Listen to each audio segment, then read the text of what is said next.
killings. Nick Reiner pled not guilty in L.A. Superior Court to the stabbing deaths of his parents, Rob and Michelle, in their Brentwood home in December. Nick faces 2 counts of murder with a possible death penalty or life without parole, though District Attorney Nathan Hochman, said that his office is still deciding whether to seek execution or not. Hochman called the killings shocking and tragic and said we owe it to their memory to pursue justice and accountability for the lives that were taken.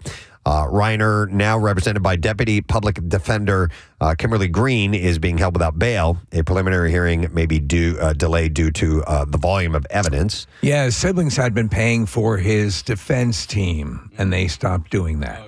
Yeah, so they basically said, you're on your own.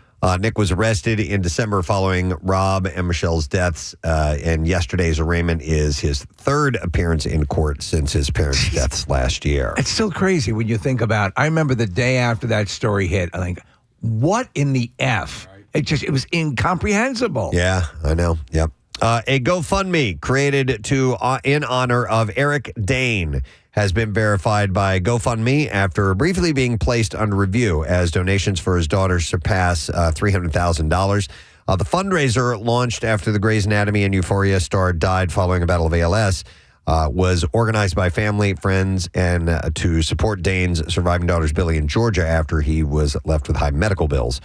Scrutiny over the organizer stalled the fundraiser, though a GoFundMe rep confirmed the page's legitimacy, and Dane's widow, Rebecca Gayhart, is now listed as the beneficiary. I think they need to do this. I think this is something that they should probably do a lot more, because we talked about it and about my natural inclination to look at a lot of these things and go, is that real? Is it, who's getting the money on this? Yeah, no, they definitely, need to be vetted properly. But also, you hope that when it you want to strike while the iron is hot. Yes, there's a momentum that you lose. Yeah. Notable contributions have come from Sam Levinson and Haley Bieber. As of this week, the campaign had raised well over $300,000, or well over $300,000 of its $500,000 goal, reflecting a strong outpouring of public support for the late actor. I was really bummed to see this morning. Actor Robert Carradine, best known roles in the films Revenge of the Nerds and The Long Riders, as well as the Disney Channel series Lizzie McGuire. He died by suicide yesterday. He was 71 years old. Yeah. The Carradine family said in a statement, "It is with profound sadness that we must share that our beloved father, grandfather, uncle, and brother, Robert Carradine, has passed away. In a world that can feel so dark, Bobby was always a beacon of light to everyone around him. We are bereft at the loss of this beautiful soul and want to acknowledge Bobby's valiant struggle against his nearly 2-decade battle with bipolar disorder. We hope his journey can shine a light and encourage addressing the stigma that attaches to mental illness. At this time, we ask privacy to grieve this unfathomable loss with gratitude for your understanding and compassion." I've been reading over the years that he had been dealing with this bipolar condition and had some dark periods, but it, again, as is so often with these things, the word was he had been in a good place recently. I had seen him, it was about a decade ago. He was struggling financially. He was selling off stuff. He was trying to auction things and trying to make ends meet. So he was having a tough go at it. So you have him, brother Keith Carradine, David Carradine, and the patriarch, legend John Carradine. Yeah, I'll run down the list here. So Keith referred to him as the bedrock of the acting family and said that his brother fought valiantly with bipolar disorder throughout his life. He said, "We want people to know, and there's no shame in it. It is an illness that got the best of him, and I want to celebrate him for his struggle with it and celebrate his beautiful soul. He was profoundly gifted, and we will miss him every day." Robert was the youngest actor of John Carradine's 5 children, brothers Keith and late David Carradine, also working as actors, while Chris Carradine worked as the vice president of Walt Disney Imagineering.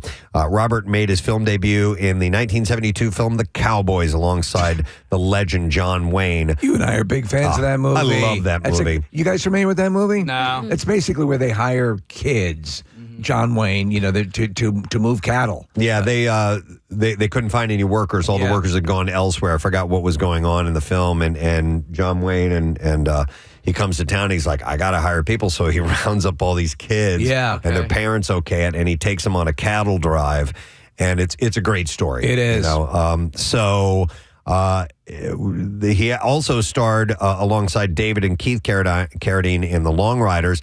And then he starred as, of course, Lewis in in Revenge of the Nerds. So good. And the sequels as well, which was just so cool. He was great as Lewis Skolnick. And that movie hit. And it was released. It was so great. And then he was Sam McGuire, the father of Hilary Duff's titular character in all 65 episodes of Lizzie McGuire. And she posted a lovely tribute to him saying, she had no idea that things had gotten that way for him. And his acting career spanned 6 decades. And he has a brief little moment in Django Unchained as well. Quentin Tarantino had, it's not a speaking role at all. When Django comes riding in on the horse to Candyland, he looks up and just kind of does this little scowl on his face. And really? Quentin Tarantino, sometimes he will give roles to people that who he's just always digs. liked. Yeah. And, Well, he had his brother in Kill Bill, right? Absolutely, yeah. Exactly. He's So- the one with the pocket protector, if you look in the scene. I Yeah. didn't know that. Yeah. So that was sad news to see that about Robert Carradine, 71 years old.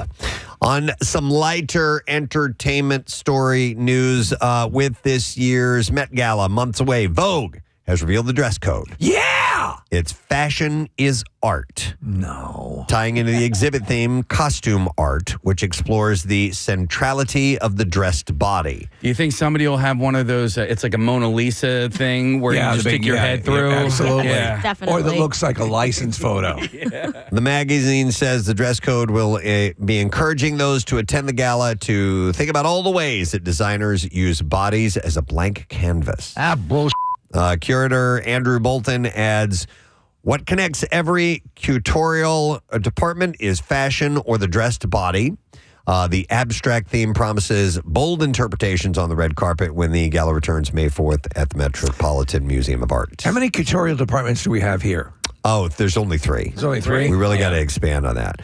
Beyonce will make her first appearance in a decade Exciting. as a co-chair alongside Nicole Kidman and Venus Williams, with Anna Wintour also serving in her longtime leadership role. Jeff Bezos and Lauren Sanchez Bezos are honorary chairs for the event. So TMZ reports that sources say Lisa Rinna believes that she may have been drugged at the Traitors Season 4 premiere party last month. So the Traitors is this Alan Cummings show, right? Correct, yeah. Where he oversees it and everyone's sort of, they try to figure out which person, and all I've ever seen is them around a large table, is the traitor in the group. Yeah, the show started where it was just normal people, and then they did a mixture of normal people and reality show people. Right, and now seems it's to be all celebrities. Yeah.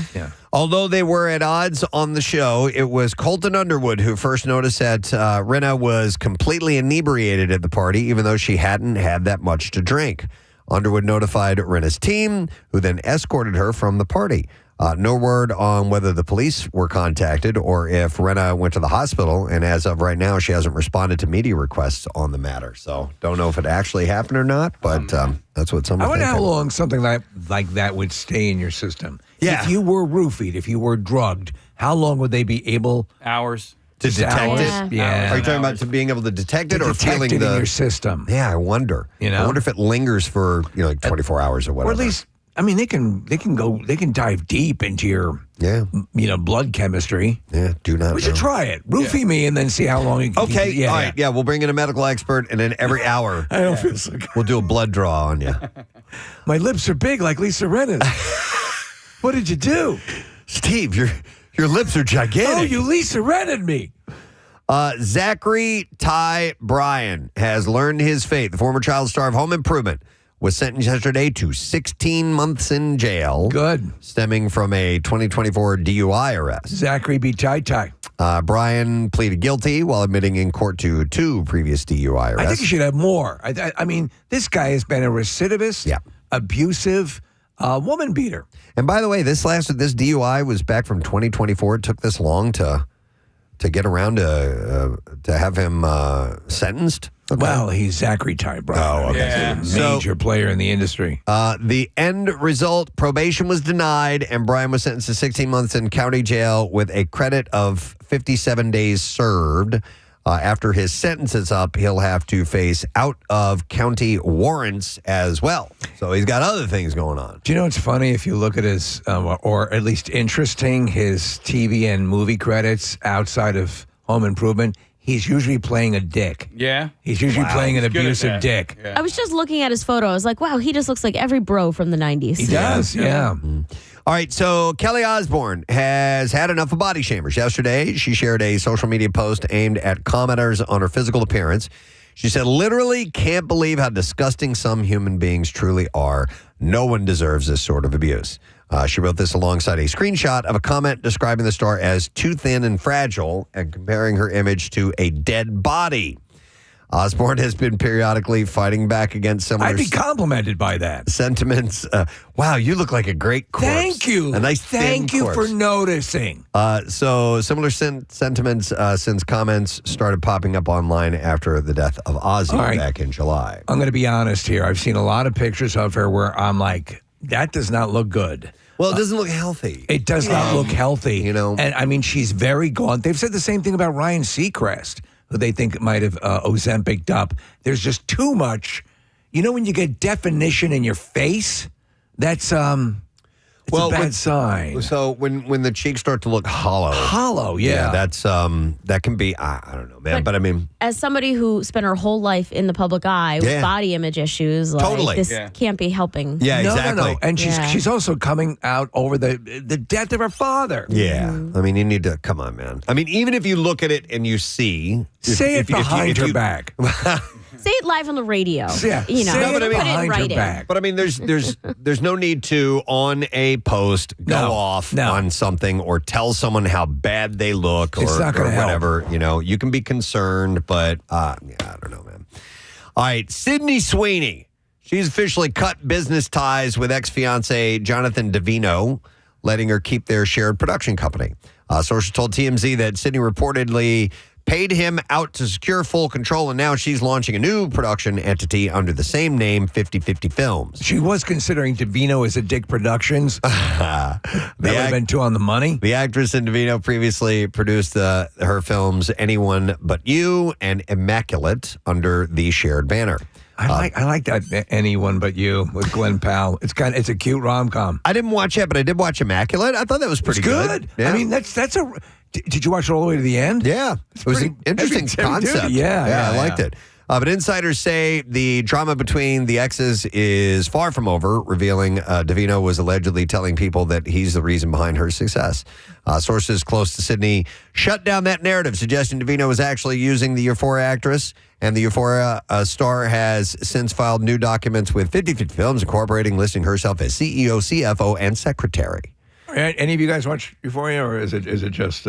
I did. I watched the first. How many seasons has there been? Is it 3? Maybe 2 or Because 3. I remember yeah. it was a huge buzz show because Yeah. it was really pushing boundaries. What was her participation? Was she off the charts in that as well? Yeah, she is very sexualized. All She is like she's a hot girl. And Okay, all she's right. like the hot ditzy date around the girl. Balky? Yeah, she's not like she's the cool girl. All like right, all right. what we would call the prom queen. Or like a queen bee? yeah, All right. yeah, exactly. Sydney and Jonathan started dating in 2018, ended their engagement last March, by the way. I was happy to see this. Winona Ryder is joining Wednesday, season 3 on Netflix. There you go. In a secret guest star role, reuniting her with director Tim Burton and her Beetlejuice co-star Jenna Ortega as well. So 2 seasons. Love That's them cool. both. Yeah. Her integration, obviously, off of the Beetlejuice thing. Yeah. Is terrific. Burton praised her casting in a statement saying, I am so happy that Winona has joined us and she fits right into this world, adding she's a dear friend. I always feel lucky to work with her. I would like to see her play a little against type as a more malevolent entity, you know? Yeah. Showrunners Al Goff and Miles Miller called Ryder the GOAT among outcasts.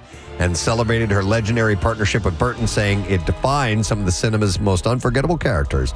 A release date for season 3 of Wednesday has not been confirmed at this time. You're at Netflix House. Do they have a Wednesday set up there yet? They do. They have not only a Wednesday display outside. They have a giant thing hand. I love it. And it's like this. It's like 18 feet tall. It's crazy. But they also have a VR experience. I have not done any of those yet. I'd like to try that. to do that. Maybe that's something I do this weekend. I don't know. But I've been meaning to get over there and give those a crack because some friends of mine did one of them. They liked it a lot. So, yes. The show is so good. You love getting lost. You're like, it's like you take a trip into that world. Yeah. And that's the case with that and, a couple of other shows where they really you just let yourself go. Yep. Harry Styles is set to return to Saturday Night Live on March 14th. He'll be pulling double duty by both hosting and performing musical guests on the show. It'll be the second time that he's pulled double duty after first doing so in 2019. I took a double duty this morning. That's a bonus when that happens. It feels so good. His appearance will come just days after the release of his new album, Kiss All the Time. Are we fans or not fans of the host also being the musical guest? You know what? It's been so long since I've actually sat and watched a full episode of Saturday Night Live. I don't know. Yeah. I'm okay with it as long as I actually am a fan of their music. And I'm a fan of Harry Styles. In fact, that was my 5 a.m. lobby concert this morning. And not even knowing this, I did a Harry Styles song. There you go. By the way, I stopped short. The new album is not called Kiss All the Time. It's called Kiss All the Time, Disco Occasionally. Oh. It's coming out on March 6th, and his hosting gig follows Connor Story February 28th and Ryan Gosling on March 7th. He's actually, as an actor, he's actually pretty good. And in the movie Dunkirk, he's really good. Yeah, I thought so too. So it's official, the X-Files is making a comeback. And superstar director Ryan Coogler will be at the helm. The Coogster. Hulu announced yesterday that the series was given a pilot green light. Daniel Deadweiler was also announced to be the series lead. Coogler will both write and direct the pilot episode. When the project first came to light last year, Coogler said in an interview, "I've been excited about this for a long time, and I'm fired up to get back to it. Some of those episodes, if we do our jobs right, will be really effing scary," he said. Adding that we're going to try to make something really great and really be something for the real X-Files fans and maybe find some new ones as well. I was a huge fan of the X-Files and the spin-off series Millennium. It's the word I'm attempting to say. But, I would never describe the X-Files as really going after a terrifying vibe. Yeah. So that'll be interesting. Yeah, Is it going to be on Hulu? Can make that happen, yes. Okay. The original series ran for 9 seasons and spawned 2 films as well. Can I try something right now? Because I told you last week maybe that I had this dream that I accidentally played this X-Files theme at the same time as the Strangers thing Do theme. it, man. And in my dream, it sent you into a frenzy press. It made me going to a rage. Yeah, Really? yeah, Oh, well, let's do it. All right. So this is maybe start this all over again. Play them at full volume. Okay, Let me full hit them volume. At the same time. 3, Yep. 2, 1. Jesus! It's happening. wrong with Just you? like in your dream. I'm gonna kill you! Just like you thought. Preston, no! No! He's got a family! I'm trying to. Stranger Things was overpowering him. Let me see if I can mix them here. Okay. They actually kind of work. Kind of works a little bit there. Drop a beat. Right. Oh, man, if only. All right. I've calmed down. Thank you. Don't do that. I got it together. You wouldn't like him when he's angry. All right, I have one last story. The Bachelorette is gearing up for season 22 with Taylor Frankie Paul stepping in as the new lead. Best known for The Secret Lives of Mormon Wives. Oh, wow. Yeah, so now they do that. They do take people from crossovers. reality shows and put them as the Bachelorette. I didn't know that. want to meet a good guy and fall in love. Paul is ready to hand out roses after ABC revealed the 22 men vying for her heart. And I get. Ahead of the March 22nd premiere, the network will air a special following the Oscars featuring former franchise leads offering guidance, while this season's contestants include single fathers and one hopeful man described as a devout member of the Mormon Church. So how's this work? So they put a ringer in there. Right. She's holding a book in the promo shot that says the Book of More Men. More men. More men. You think church is going to like that? Oh, they're going to love it. So are they going to have people soaking in this? Is Right. what's that called? Yeah, when they soaking. gyrate on each other. yeah. Yeah. Yes, that's right. Instead of having sex. They gyrate on each other fully That's clothed. right, that's right. Has No. No. They put it in, and then they have people move the bed. Somebody moves the That's bed up right. and Yeah, down. I like that. Yeah. It's a lot of You're work. thinking of meshies. Meshies. Yeah. Has she denounced her religion, I assume, right? I don't know No, what the she story just is. admits to not being very good at it. No, I don't know the Mormon Wives stuff at all as far as the reality show goes, Marissa. Do Mormon wives get like a Rumspringa? Just know that Mormons are really no different than any other religion out there, which is you just assume that all people are like the best versions of Okay. that said religion, and you're saying the Mormon wives may not be. everybody is flawed. Maybe she's a Christmas and Easter type of Mormon. She might be. You know? In a way, we're all Mormon wives. Yeah. Yeah. Yeah, I mean, there are. Well, I'm not going to Yeah. dive into religion. Screw that. All right, so Taylor, who shares 2 kids, Indy and Ocean, with her ex, Tate Paul. Wait a minute. What? She has kids out of wedlock, or are they divorced? They might be divorced. That's okay. Is that the first time a bachelorette has had kids? Well, I don't know, I but wonder I'm too. going back just to the Mormon religion, and divorces and things like that are that's a difficult territory to navigate. This is not your daddy's Mormon religion. I guess not. Or this is certainly a riff on it. There's 2 things here. There's 2 of them. The divorced, A, for a bachelorette, and B, as you pointed out, Marissa, having kids. Yeah. I don't think that's ever happened with the bachelorette. So she has. Wait a minute. So she shares 2 kids, Indy and Ocean, with her ex Tate Paul, and also shares her youngest son ever with Dakota Mortensen. So she has 3 kids by 2 different men. By 2 different guys. I don't know what the story And is. she's a bachelorette. Yeah, there you go. And she's a Mormon wife. Yeah. Or a former She's got a Mormon mouth wife. that looks like a Steinway piano. All right, we are going to play clips for you.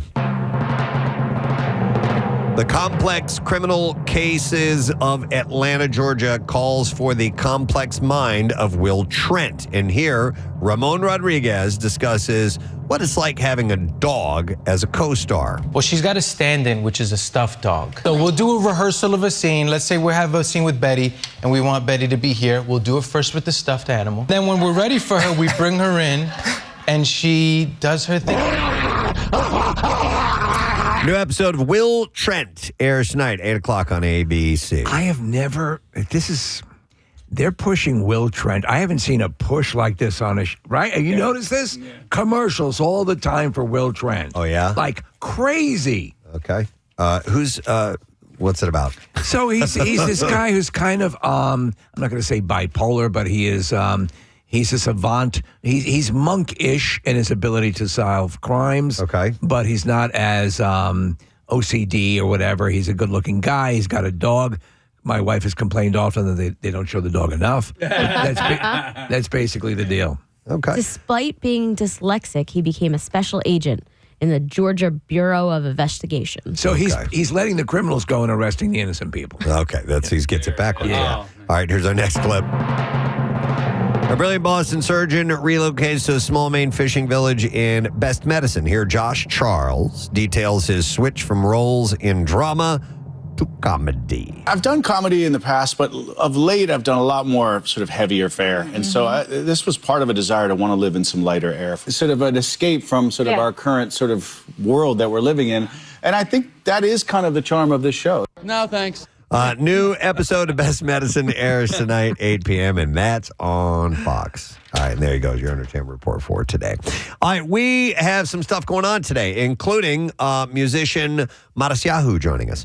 He is going to be performing at the Sellersville Theater on Monday night, so we'll be checking in with him. We got to play a song from Matisyahu. We have to, and it will make you feel good. Yeah, most definitely. So that'll be leading up to his interview around 9 o'clock. We're going to take a quick break and come back in just a moment. The sun is shining brightly on this Tuesday morning. It's a little bit cool and crisp, but it looks beautiful out. Yeah, better riff on a snowstorm than the last time around. Yeah, we'll come back in a moment and share this beautiful morning together, my friends. Stay with us. Like I ran a couple of categories last night, and I'm like, how awesome? No, I'd be terrible. Hey, didn't you audition for it one time or something like that? I've auditioned for Jeopardy. I've never made it to the actual come out to LA stage, right? Of trying out. But there's a show that Ken Jennings is also on, and it's called The Chase. The Chase, and it's based on a British version. And so they brought on the guy from The Chase, who's basically their goat with a couple of Jeopardy champions. James Holzhauer's right, on that, yeah. Brad Rutter, and so I tried out for that, and I made it kind of far in that tryout process. But yeah, getting on those shows is not easy. Yeah, and maybe someday you'll get there, but today is going to be the next best thing because, Nick, we are welcoming to the studio 16-time Jeopardy champion Ryan Long this morning to battle you in a game of Preston and Steve style Jeopardy. So Ryan has just made it into the studio. Ryan, step up behind the podium right there. Oh my God, what an honor. I'm a huge fan of Ryan. What a great champion, man. Yeah, he's amazing. And a huge Eagles fan. And welcome to the studio, man. It's so nice to meet you. I'm a huge everything, man. Ryan graciously said yes to this invitation to come in and play a game of Jeopardy with you, Nick. Well, it's I'm looking forward to losing, and but no, I mean Ryan, fantastic champion, really repped Philly well, and we chatted with you, I guess, over Zoom maybe 2 or 3 months ago, Ryan, and well, awesome. This is really cool. It's a real honor to meet you. Ryan's run, I think you'll agree, Nick. We all watching you go through the process of becoming a champ and keep going, and you really you. There's some champions who are like, okay, all right. Not so interesting, but they're doing well. You were a lot of fun to watch, and so it's great to know that we'll be seeing you eventually when they have Tournament of Champions coming up. Have they alerted you to any that are in the future? Yeah, well, first let me say I'm honored to be here in this temple of knowledge.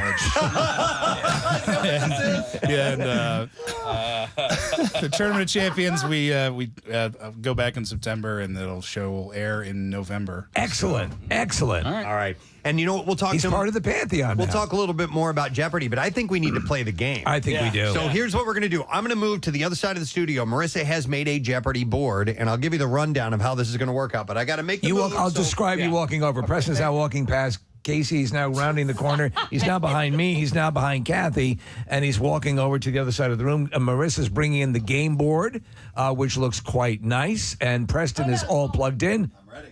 Oh, I didn't turn my mic on. Oh. All right.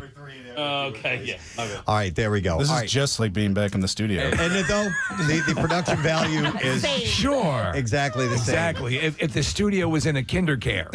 Case, if you could give me a little Jeopardy music, I will describe exactly how this is going to work. So we decided instead of doing the entire show where we would do 5 questions per category and 7 categories, we trimmed it down a little bit. So it's going to be 4 categories with 4 questions per category.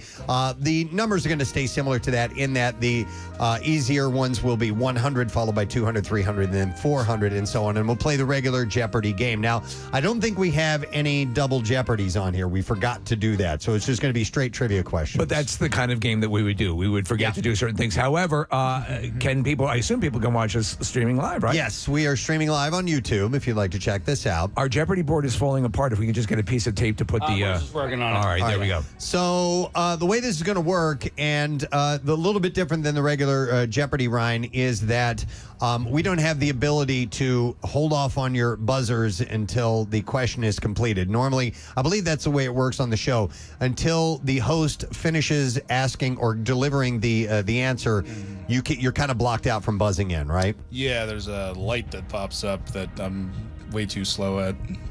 You did just fine. I think you used, and correct me if I'm wrong, Ryan, you would jump in. So, and I've seen people do it. James Holzhauer did it, where he let the question, so confident in your ability, you jump in and then you hash it out after you have those few seconds to figure out the answer. Am I right on that? Well, my reaction time is probably not quite as quick as James's, but Yeah, more or less. More or less. It seemed to be a winning. Well, it certainly was a winning way to approach the game. Yeah, it's sort of counterintuitive. My brain works just slow enough in those moments after I ring and just fast enough that I have time to consider the answer. All right. Well, the way this is going to work, I will start to read the clue, the answer, and if you go ahead and buzz in, if you buzz in before I'm finished, I'll just stop and not continue. Now you're going to be able to see it too because it's written on these cards right in front of us. So it's not quite Jeopardy level. So smart. I didn't even know there was a buzzer. There's a buzzer right there. By the way, in the early, the board is falling apart. In the early stages of Jeopardy, it was not mandatory that you wait for Alex to finish the question. You remember that? Or the clue? Well, yeah, I mean, but they changed I it. would listen to him talk anyway. Like, I feel bad ringing in on Alex Trebek. Right. Such a great voice. Was Wink Martindale the host before? Wink Martindale was the host initially, and then in the early stages, though, and when they sometimes show the best of episodes, it was actually annoying to have people buzz in before he had finished the clue. Right. And I think that's what mandated them doing this full, let me read it and then buzz in. And he had that delivery. The answer is. Right, yes. Like that. All right, so we're going to do it a little bit differently. We'll do it our way. Let's try the buzzers out. Nick, if you wouldn't mind hitting that. Hey! Very good. And Ryan, could we hear your buzzer? All right. So when you hear that, you'll know who buzzes in. All right. Preston, do you prefer to have thinking music underneath, or do you want to go dry like they do in I think a little bit of music underneath cool. kind of fills it out for radio more than television. Hannah Marissa is still taping together our board for On us. So Jeopardy, they play Gangnam Style under the... this is not going to work. It's okay. Hang on. What is the... What? Oh, it's because of the bass on there. What is adhesive? Hang on. Here, I got yours. Yeah, that's a good question though. Do we have to do it in the form of a question, Jeopardy style? Yes, We're doing please. Jeopardy style, man. Yep. We got to do a Jeopardy style. Go Jeopardy or go home. Okay, so the categories. You ready to begin? Yes. The categories are, remember there's 4. Round the World, Hooray for Hollywood, Stupid Answers, and For Those About to Rock. Now, quick question. Yeah. Our scorekeeper will be... I can do it. You can do it. I thought Romano was going to do it. Oh, Romano's going to do it. Yeah. But do you want? I think I'm just going to do it on my computer. If I keep walking up in there, I'm going to get in the. No, don't put it on there. Don't put it on there. Just and let you us know know the what scoring process, right? Yeah, you get penalized. For incorrect answers. Do you know how to add and subtract? Wait. Hold on. Wait. I was about to ask, are we going to get the calculator involved here? Or? I am not. I don't watch Jeopardy. So if they get it wrong, they subtract that amount that they are. Yes. Okay, Yes. got it. Yeah, we'll help you out along the way. Okay. All right. This is why we did fewer answers here for this. Because All we're right. idiots. Hold on. Now Nick Murphy's moving. Dude. So you can see the game board. All right, we good to go? Yeah, we're good. All right, here we go. Since he's the birthday boy, we will allow Nick to get us started. So, Nick, what's it going to be? All right, well, let's start with Round the World for 100, please. All right, here we go. And the answer is Wyoming's largest lake. It lies right in the middle of a national... Hey! Nick McElwain. What is Lake Yellowstone? Yellowstone Lake. We'll give it to you. Yes. Yes. Okay, that's 100 points for Nick. All right, Nick, you get to choose again. I'll take Round the World for 200, please. All right, and the answer to that question, I shouldn't have trimmed my nails. I can't get this off here. At over 3,500,000 square miles, this desert covers an area larger than Australia. Hey! Nick. What is the Sahara? That is correct. Yeah. So far, 300 points for Nick, 0 Nick for Ryan. picked a topic he is strong in, by the way. Yeah, geography nerd here. Yeah. I'll do Round the World for 300, please. All right, next answer is the number of states that touch the Pacific Ocean. Hey! Nick. What is 5? That is correct. Wow. You want to try and run the category? Yeah, Round the World for 400, please. All right, here we go. Round the world for 400. All right. The smallest and shallowest of the world's 5 oceans is this one. Hey! Nick. What is the Arctic? That is correct. He ran the category. Damn. Kathy, what's the total so far? 1,000 points. 1,000 points for Kathy. Nick. 0 for Ryan. Well done, Kathy Romano, What an adder. on the math. All right, Nick, next category. All right, let's just keep going to the right. We'll do Hooray for Hollywood for 100, please. All right, and the answer is this PBS bird has a star on the Hollywood Walk of Fame. Hey! Hey. Nick. Who is Big Bird? That is correct. Wow. All right. Ryan. I think Ryan's being nice. Coffee didn't kick in yet. You're just tuning in. Ryan Long, 16-time Jeopardy champion, taking on Nick McElwain in Jeopardy for his birthday. Did you want to do 200? yes, yeah. I assume. Okay. I started. Sometime Alex would pick a. I'm going to override you on that and go with Potent Potables for 400. Hooray for Hollywood. Here we go. Marilyn Monroe adored this jazz great and helped her get a booking at a Hollywood hotspot. Ryan. Take a shot. Ella Fitzgerald. That is correct. In the form of a question. In the form of a question. Go ahead. Jeopardy champ, Go Ryan ahead. Long. My apologies. It's my Jeopardy champ privilege showing. That is right. And by the way, in the first round, they were usually a little lenient with that. Yes, so- they are. Now they get there are Yep. 2 rounds. What do you think? We're half-assed here, Yes. just because the board is falling yeah. apart. We left out double jeopardy. Who is Ella Fitzgerald? Very, very well done. Yes. That's my reaction time's a little slow, I said. All right. All right. So next category. Where would you like to go, Ryan? Go on with Hollywood for 3. All right. And the answer is she wrote Love to You All over her tiny bare footprints in 1935, and she was only 6 years old. Ryan. Who is Shirley Temple? That is correct. All right. What's the score so far, Kathy? It is 1,100 to 500. Yay for Kathy! Yay, good job, guys. I'm her fact checker. Yeah, I got the thing. Yeah. Thanks. All right. Ryan, you get to choose again. Hollywood for 4. Please. All right, we're going to close out the category, and here we go. Her father, Pat, created both the Today and Tonight shows as president of NBC. This is one of the tougher questions. Her father, Pat, created both the Today and Tonight shows as president This dead air is going to make for great radio. of NBC. Yeah, I If mean, they don't get it, I want to go for it. we do get penalized for getting Yeah. them wrong, so I'm not going to ring in on this one. All right. Steve, what's the answer? Sigourney Weaver. That is correct. Yeah. Wow. Hey. All right. And Ryan, you still have the board. Stupid answers for 1. All right, we're going straight across here. All right, stupid answers. In 1981, this 9-letter word was added to the state flag of Wisconsin. Ryan, your answer, please. What is Wisconsin? That is correct. 100 points. He cracked himself over that. Next. Stupid for 2. All right, and This is a topic we all excel at. our answer is, it is the first verb in the Pledge of Allegiance. Hey. Nick. What is pledge? That is correct. Yes, 200 points for Nick. Nick, you have control of the board. Let's go for those about to rock for 100, please. All right, we're switching categories. Here is your answer. After hearing Elvis live in his hometown of Lubbock, Texas, he switched to singing rock and roll. Ryan, your answer? Who is Buddy Holly? That is correct. 100 points for Ryan, Ryan. a big music fan. We know that. Ryan, you now have control. Let's go stupid answers for 3 and satisfy my OCD. All right. Yeah, I hate when they don't finish this. We almost got it complete in order all the way across. All right, here we go. It is the one-word name of the Ben & Jerry's flavor described as vanilla ice cream with vanilla bean specks. Ryan, your answer? What is vanilla? That is correct. Yes, 300 points for Ryan. I forgot the category for a second. Stupid. Mott the answers. Hoople. Yeah. All right, Ryan, we're going 400 here? Yes, All absolutely. right, stupid answers for 400. Closing out the category. In 1452, Leonardo da Vinci was born near a small Tuscan hill town called this. Hey. Nick. What is Florence? That is incorrect. Ryan is buzzing in. What is Vinci? That is correct. Leonardo of Vinci. And he was born. I guess I'm just a little stupider than you, buddy. Kathy, what's the score so far? It is 900 to 1,400. All right, so Nick has the lead right now.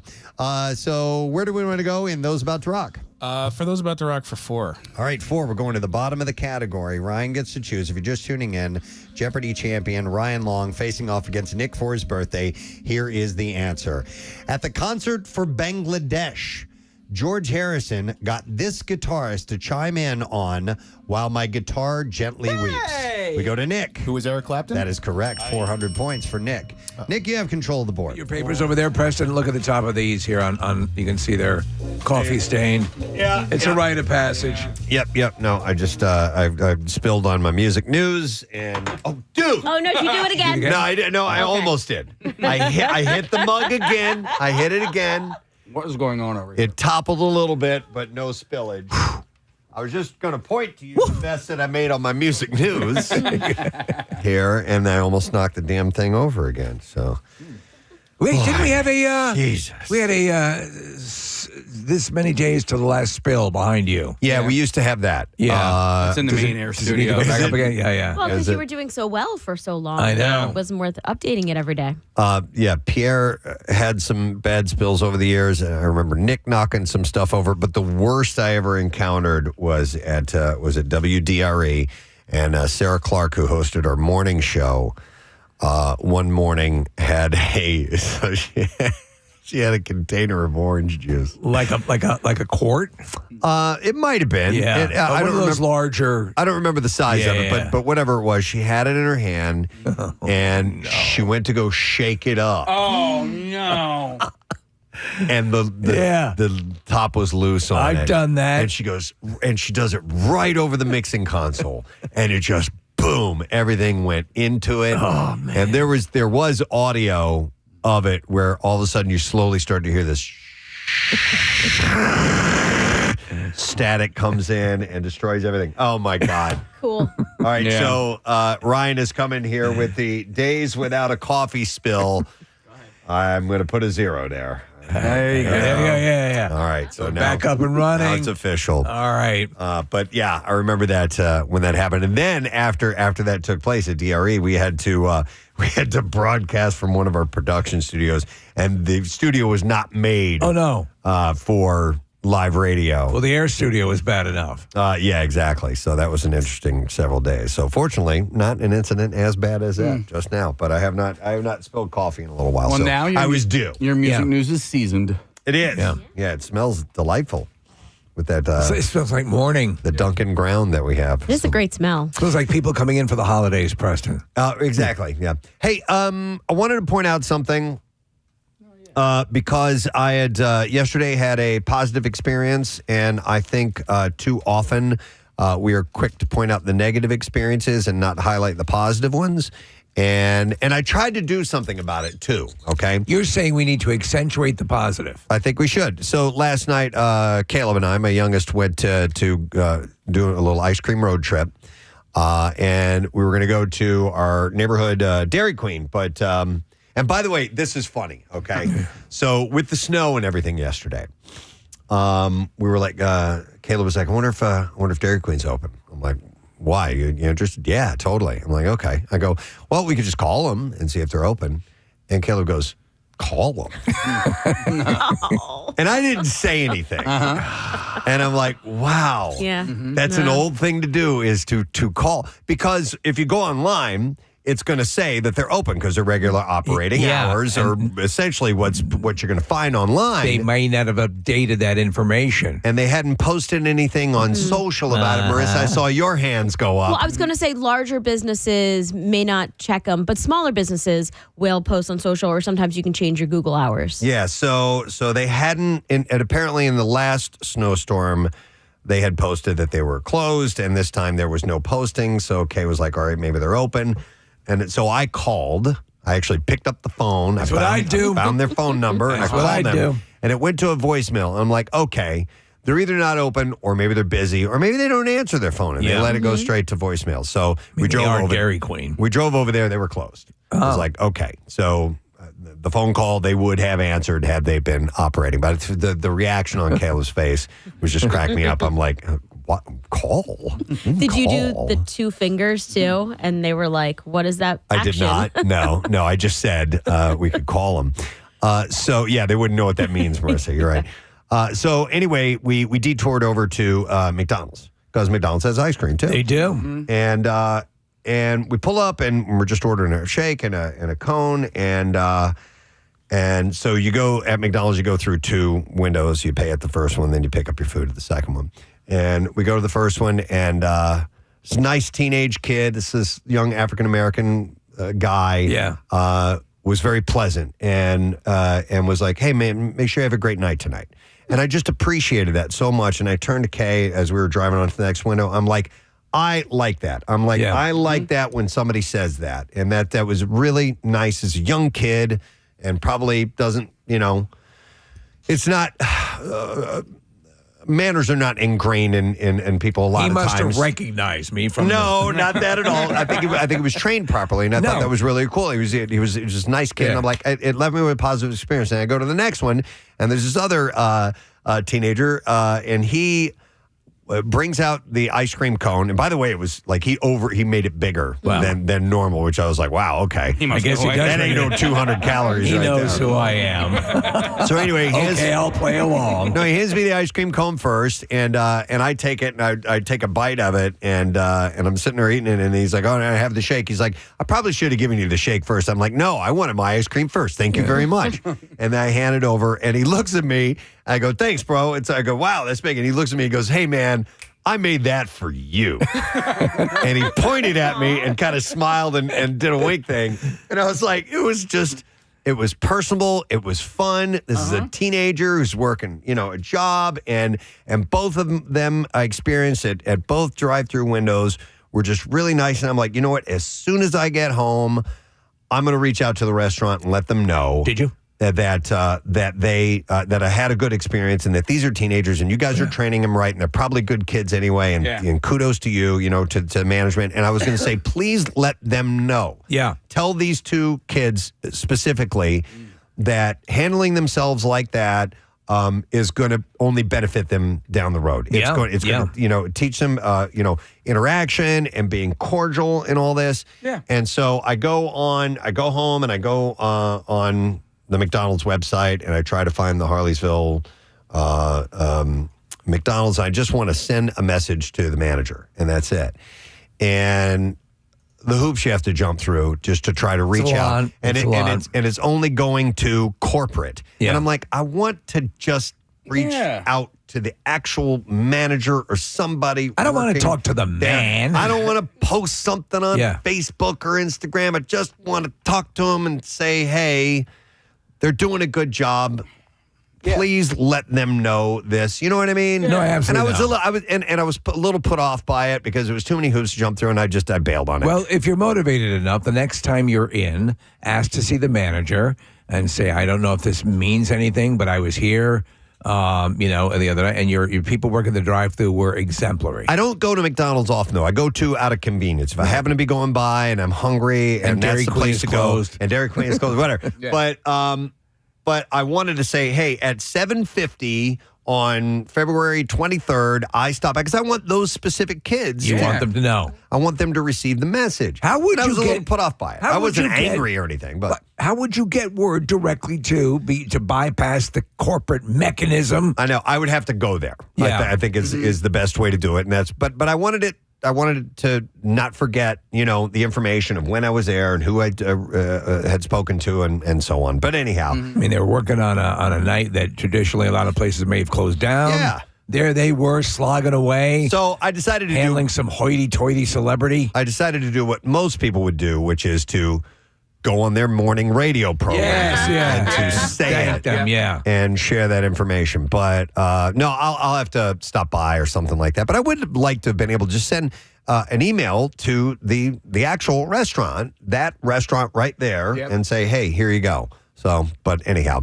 I thought it was nice. It was refreshing. It was cool. I was happy that I got a good service. I think it's a wonderful thing. I think when you see it, a lot of times we're seeing, there's some of those skills are falling by the wayside. Yeah. Sure. And those interpersonal, the customer to, the service provider relationship is, you need that. Sometimes you talked about the other time when you walked into the room at the airport. My God. Didn't even acknowledge you. It's like, I always go in with the best of attitudes. I always when I engage someone, hey, how are you? I wait, I smile.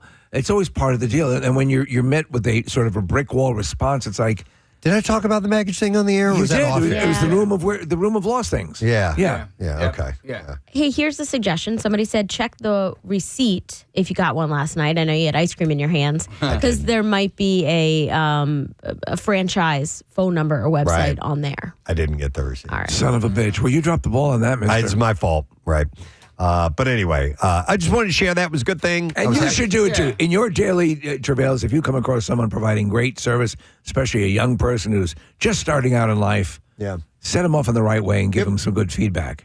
People say I should get the phone number and call them, and I didn't call them last night. You know what? I should have done that. Call them? That was a stupid. I know, right? Should we call them right now? Yeah. I don't know. Put them on the radio. Yeah. Yeah. Well, I'm not gonna put us out doing that. I tell you what. I'll call him during the disguise.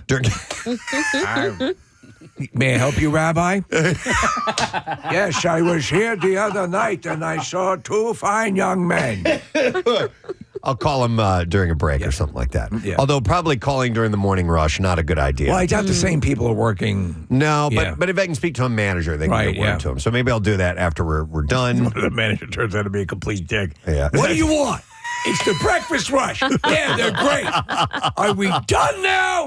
Call them after 10:30. That's when they switch to lunch. That's when they switch over to lunch. It'll probably be early, and it won't be in a rush yet. So maybe like right when we're done.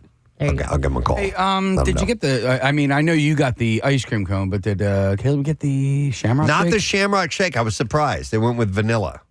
They were in the mood for a malt. That's why we went to Dairy Queen. They don't have malts at McDonald's. They don't have malts at McDonald's, man. That would be an improvement. So now But the ice cream. Now you got me thinking, you son of a bitch. I got to go thumbs up on McDonald's ice cream. I love it. It's really Yeah, good. it is good. Plain old the regular vanilla cone? Yeah. soft serve cone is great. Yeah. Are we the only people? Well, besides Caleb and me and you, are we the only people that love malted milkshakes these days? No. Are we the only people placing calls? Maybe in this room, I'm not a fan of malt. I love malted. I like extra malt. When I had the achalasia surgery, and I could only have, when it took days without eating anything but Italian, I like water ice and just really ice chips and so on and so forth. The first thing I could have would be a milkshake. Yeah. And so I went to the ice cream bakery on Ridge and they may have an incredible malted milkshake. It was, I remember that, one of the highlights of my life. I remember this. I don't want to say I found out the hard way, but I found out a hard way that I don't like malted milkshakes. Was it an enema? It was not an enema. No. That's but, cold. We used to rent a house on Park Place in Ocean City. And right around the corner from where we rented a house was a little ice cream shop called the Carousel. Our treat was to go there after the boardwalk. And so you can only get one thing. And Mommy was getting malted milkshake, so I got one as well, and I freaking hated it. And so it just went to waste, and I didn't get to drink any of my milkshake. Could revisit it. You can only get one thing, yeah. I'm embarrassed to ask. I really don't know what malted milkshakes Have you ever are. had Like I don't Ovaltine? know. No. So malt is it's a grain, I believe. Okay. And so it's milled very, very fine. So it's like almost like kind of powdery, or it's got a little crunch to it, but just a little bit. And it just adds this awesome depth of flavor. Okay. Yeah, you got to try it. It's a unique flavor. Malted milk balls, malted milkshake. So I've had malted milk balls, and I'm not a fan of those. But I think I just might don't not like like the it. texture of the balls. You're welcome. We have that. Now you're talking. You're welcome. We now have that. Clean. That was so clean. Someone's Was talking clean. like a porn star. But maybe in the milkshake. But I will say that those little vanilla cones you can also get at IKEA. But wait, what vanilla cones? So like the classic McDonald's vanilla cone. Okay. You can get, You they get have. them at any grocery store, I believe. Oh really? Yeah. Oh well, I know that they have them at IKEA too. Soft serve. Yeah. Yeah. Yeah, just regular ice cream cones? There's a soft there's serve something- ice cream station at your. No, cones. Oh, the I'm cone. sorry. Just the Oh, cone. Yeah. Not the you- ice cream. Are you talking about the ice cream or the cone at IKEA? Both. Okay. Oh, I thought you were get- just talking about the cone. No, you can get the ice cream in the cone Oh, you talking at about the cone? IKEA. And they have cheap hot dogs that are very good and veggie dogs. You know, it's Yeah. great. Put a hot dog in an ice cream cone. It's Hot awesome. dog in Probably an ice cream is. cone. Waffle cone? Waffle cone. Dude, Oh. if they made waffle dogs, We just invented I it. think we just invented something. Waffle dogs. Yeah. Dude, they have to have waffle They dogs. make, chicken and waffles. Yeah, which I Waffle love. Dude, I would eat a waffle dog. I would. I'll have one right now. All right. I bet you Sorry, Nifty if you're a 50s research scientist, Yeah, if you have access to waffle cone technology and hot dog technology, please. Okay, hang combine on. them both. let's have you bring them here because I think we wouldn't need like open flames to cook those here. No. We could bring in your waffle thing. We could steam them. So waffle cones are classically crunchy. Are you talking about like soft waffles? Yeah, I think so. Yeah, like fresh out of a waffle maker? But one that you could wrap around it and it would hold. Yeah. You know what I mean? I'm telling you, Nifty 50s could whip this together like right now because they right now Nifty 50s because they have waffles and they do the good old Texas Tommy. Oh, dude, I would have They're Texas damn good. Tommy and a waffle, man. it would need to be a thinner waffle, malleable, not quite to crepe level. I but agree. somewhere So in it that has range. to be that exactly the way you described it. Exactly what we're looking at. What are we looking here? This Does it already says- exist? Someone said it looks like somebody made it at one point. It doesn't mean they're selling it or turning a profit And on it's it. not named a Preston and Steve waffle dog. The waffle dog. How do you feel about this take? Somebody's making them kind of like corn dogs, where you put down some waffle batter, and then you put the hot dog down on a stick, and then you pour more waffle batter on top of it, then close it. So it's like a pig in a poke. Oh. Yeah, so encasing like a it. panini almost. Yeah. like a pignini. Pignini. Yeah. It's pork. If it's a pork hot dog or something like that. That's a pretty good idea. That looks good too. Okay. All right. I like this. We're spitballing, coming up with ideas. Speaking of Nifty 50s, I bet they rock a wonderful malted milkshake. Oh, yeah, dude. Yeah. Yep. I'll guarantee you. they're I haven't good. had a malt there, but I would trust those guys They're the kings. wholeheartedly with a malted milkshake. Oh my God. What? They sell corn waffle? dog waffle makers. Oh, my God. She's right. Okay. And they're only $200. What is this, honey? But it's that's... So imagine making a corn dog. You put down the batter, then Yeah. you put down your hot dog on a stick, and then you pour more batter on top of it. $278. Well, this one makes it in penis shapes. Oh, all right. So it's different. Wow. He's not kidding. If you're going to have it as a penis. It's called the Colise Commercial Strange Shape Waffle Machine, hot dog waffle sticks machine as well. And they look like penises. Strange shape. Complete with testicles. Strange shape. Yeah. Different type of hot dog. Yeah. Wow. Okay. I have no idea how we got here, but Technology, man. You were saying thank you to the fine young man at McDonald's who made your ice cream acquisition pleasant. and then we jump right to penis waffles. Oh my God. Well, Marissa says something about All balls. right, here's something that this can lead into. I got this email the other day, and this is from J. Gabriel Horneff, Associate Professor of Orthopedic Surgery, Shoulder and Elbow Division of the University of Pennsylvania. All right, so there's some credentials there. And they say, yo, Presbo, I just wanted to send you a message to hopefully make your day and realize that a simple gesture you do every day does not go unnoticed. Perhaps I am a Sue noticer. Yeah. As someone who has called into the station from time to time, I was always impressed that regardless of where my phoned-in comment was taken or where the ensuing conversation went amongst your gang, you always made sure to say, thanks for calling. And it's subtle, but I even notice it when I'm listening to you guys on the airwaves. The conversation is ongoing, but you can always be heard thanking the caller in the background. Yep. And again, it's a simple gesture of gratitude, but it was one that impressed me. Perhaps this can lead to a conversation of what are little polite things that people love or that they hate when they aren't performed. What's this gentleman's name? This is Gabe. So Gabe should have contacted your manager. Yes. To let you know that you're doing a good job. That thing, by the way, is because it's never lost on us if you call into the show. You're participating in the show. We appreciate it. And so, but if you listen carefully, Preston will politely say, Yeah, thanks. I can't hang up the phone without saying thanks. It very rarely happens. Or goodbye. Unless we start talking about penis waffle cones. And he says, anyway, Ray John, God bless Pierre Robert. Thanks for the hours of entertainment. And he's the director of the Shoulder and Elbow Fellowship at the University of Pennsylvania. Brothers of the shoulder. I appreciate politeness and pleasantries and manners and things like that as as just a way to brighten someone's day. I try to do it. I notice it when other people do it. And it's always appreciated, man. When somebody takes that extra moment to say thank you, or even adds a little bit more flavor to it. Here's what I always love it. Yeah. Is if you head down south, and a lot of times it's people in the restaurant industry, and specifically women that work in that industry, who will call you honey or sugar or some kind of little lovey-dovey to throw on there. I like that a lot. All right. One of the people who works in the lobby, security, the front door, she comes to this woman. Yeah. Have a good day, love. Oh, I love Love is a good one. I think it's one. I always say to anyone working there, a little bit of a talk about the weather, how you doing. They're sitting there. They're it's kind of a static job, and so I love doing that. And she's so sweet about it. You too, love. Yeah, I like that. My friend Helen says that all the time. She's a British lady, and so From Britland. She's from Manchester. Actually, she's Irish by way of Manchester. Wow. But anyway, she says love all the time, and I kind of stole that from her.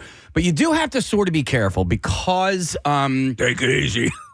I think some of those pleasantries are more accepted coming from a female. So like sugar teas. Sugar teas is definitely not. Well, a man can call another man sugar teas, and it's probably okay. No, but so I think there's a lot of time men they think that they're being pleasant and nice, and when they say things, when they call a woman like sugar or darling or.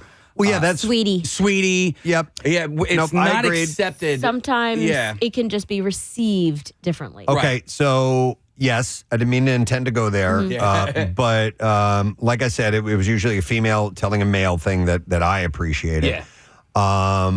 But so Marissa, what would be on the positive side coming from a man? Hello.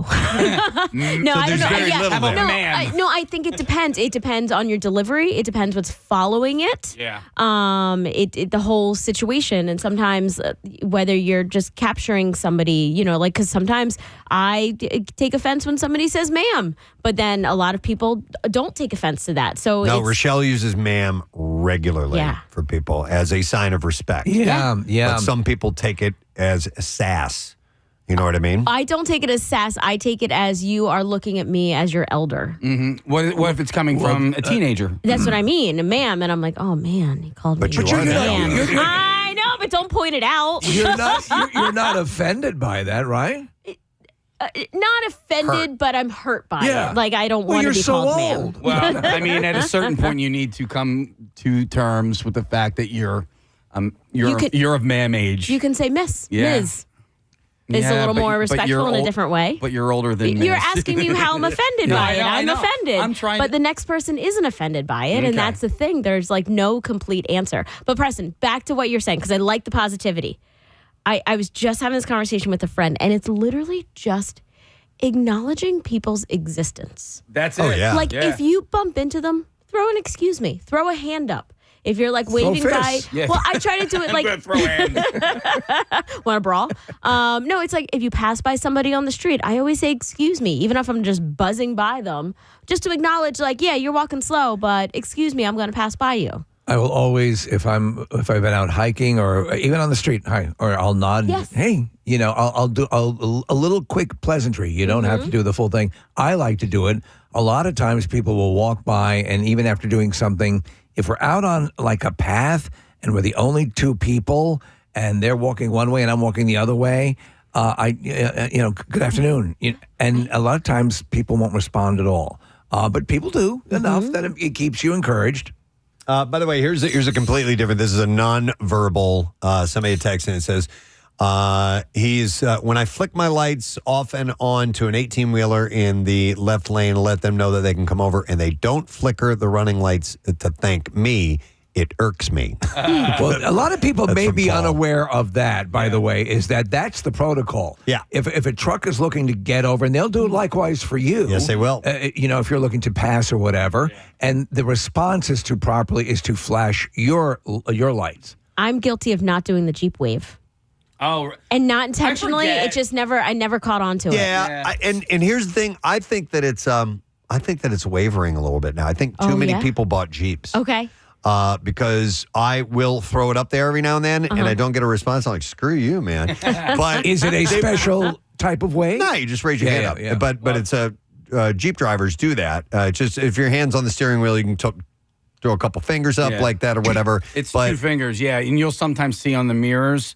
It'll have like a silhouette of 2 fingers. Oh, okay, 2 in the pink, one in the thing. Yeah. No, it's not that. That'd be 3. Yeah. So try to get a Jeep wave going where you put your hand on your chest and dart it out straight out and see if that takes off. But I have, lately I've seen Marissa. It used to be all the time because we've had our Jeep for almost a decade now, and it's really backed off a little bit. Jeeps, motorcycles. Yeah, the down low wave. Beamers, I think there's a thing there. Is there? I've never had with my car. Corvettes wave to each other. Yeah. I definitely had that one.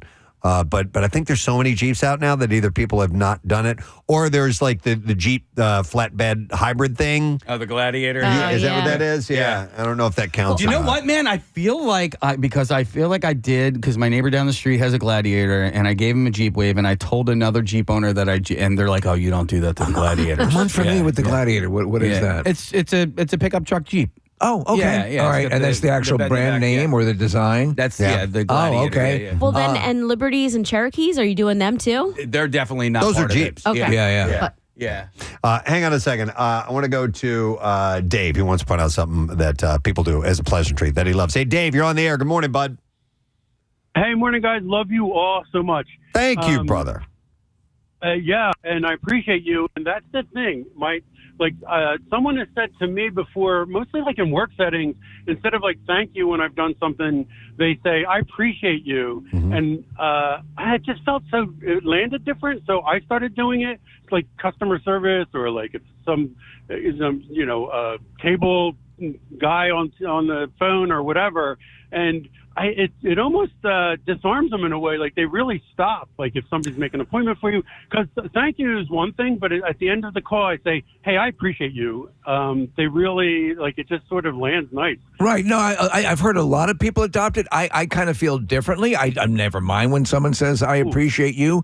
I will say I thank you for a specific thing. Casey says I appreciate you. I stole it from Ted Lasso. Yeah. I appreciate you to me is more of if you're getting off the phone call perhaps, but for a specific gesture, thank you is what I do. I say appreciate it. Yeah, I appreciate it. Which means I appreciate your effort or whatever it is you've done for me. I appreciate you. And I get that. Yeah. That's cool, too. But I really don't know you. Yeah. You know what I mean? I'm not certain about you. Yeah, you're a little shady to me, By the way, before we go, I'm on the fence. Well, you're doing things that are alarming me. I'm seeing some red flags. But for this particular gesture, thank you. Well, I want to say I appreciate Steve because years ago during the hangout, the hunger hangout. Camp Out for Hunger? Camp Out for Hangout. Yeah, for hanging out. Wow. And my son was, I'm going to get emotional saying it, but my son was, I had to take him to CHOP or something. And CHOP is wonderful. And they saved his life. And we were like, let's stop and drop off groceries because we would listen to you guys. Mm-hmm. And he was like 8 years old. And it was a crazy scene. We go there and you guys were like, there's music, there's everything happening. And then it broke for commercial.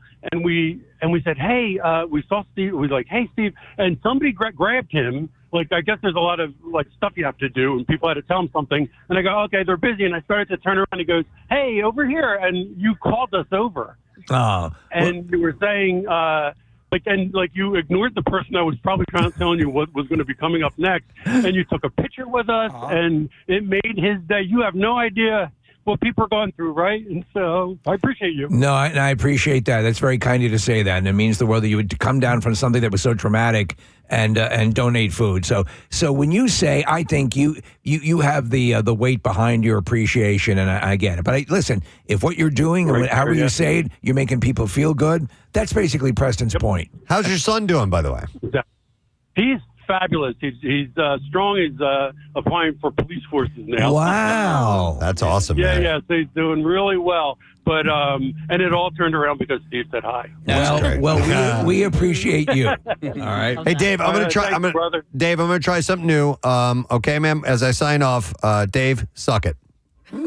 Back at you. All right, thanks, buddy. I will see you. That's going to be my new approach. But. All right. Well, anyhow, yeah, a little pleasantry goes a long way, and and it's tough to when you don't receive it. I don't know. You know what I mean? I do know exactly. I can articulate it specifically. You're trying to put out a good vibe, and you're met with nothing. Yeah. And I hate, listen, your way is your way, but especially if you're at a business, for example, the other day, there was somebody giving this poor person behind the counter a ration of crap. Oh. And so I stepped up and, hey, how you doing? I'm smiling. I didn't go right up to the counter. I waited till she moved me forward, and hey, I know you're probably not having a good day, but and just trying to engage. She smiled. It turned things around. Good. And so,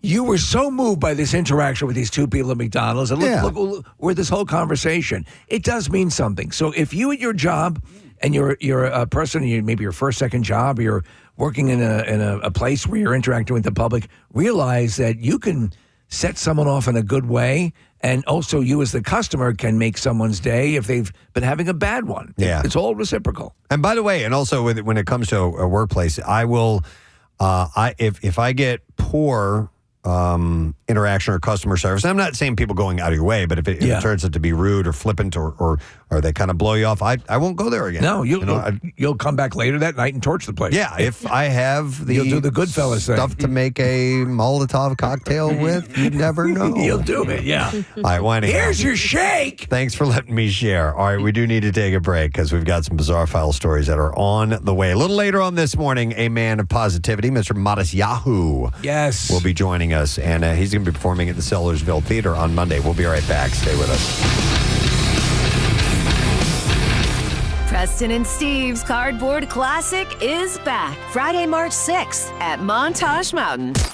Register your sled by February 27th. You could score $1,000 for Best Design or Best Screwball Peanut Butter Whiskey themed sled. $500 from Pro Team Collision for Preston and Steve's favorite fail. $200 for the fastest, and even beer for a year and Snow League merch from Pacifico. And when the classic ends, Mountain Fest at Montage begins with the M80s live. Then buy your ticket and stick around for a Saturday double bill with Sugar Ray and Wheatus. For complete details, head to WMMR.com. Preston and Steve's Cardboard Classic from 93.3 WMMR. Everything that rocks. For 300, please. All right. Next answer is, this arena rock trio hit it big in the 70s with the Ayn Rand-inspired album 2112. Hey! Nick? It was Rush. Better get that right. And for 200, please. All right, final category, and here we go. Final answer. This 90s band named themselves after the Seattle art installation. Hey! Nick? Who is Soundgarden? That is correct! Wow. All right, at the end of round one, Kathy, what's the score? Nick is leading with 1,800. Ryan with 1,400. All right. Okay. Narrowed it down a little bit, but we're close. So we move on to Double Jeopardy now. Where the scores can really change. That is correct. In fact, they double. And I got to make sure, Nick Murphy, I move this into the proper location. Yes. Is that good? All right. He says it looks good. He All right. also says to wet your lips and seduce the camera. Now, normally we go over and we interview the contestants at this point. Actually, it's during the break. Do it during now. the break of first. So, Nick McElwain, you have a very large head. Yes, I do. Tell us about that. Was that painful for your mother? Yeah. In fact, Steve, she ended up having 3 straight C-sections as a result, and we share that kind of in common. My mother was in a very long birth because apparently my head got stuck. So. You know what? I will. I'll say I'll say hi to my mom. It's her half birthday today. But she's the reason I started watching Jeopardy in the first place. So Ryan, in a weird twist of fate, maybe part of the reason why you're here today is because of my mom, and I love Betsy dearly, and she's a huge Jeopardy fan and a huge fan of yours, Ryan. So shout out to Betsy. That's pretty cool. Shout out to Betsy. All right. Ryan Long, you're from Bucks County, Pennsylvania? Well, I grew up there part of the way, but yeah, pretty much. All right. Where do you call home now? I live in Mount Airy. In Mount Airy. All right. And you're my neighbor. Yeah, I sure am. Should come over. See how I hesitated, but politely though? Yeah, no, I would too. I would never go near my house. Real quick, tell us about your.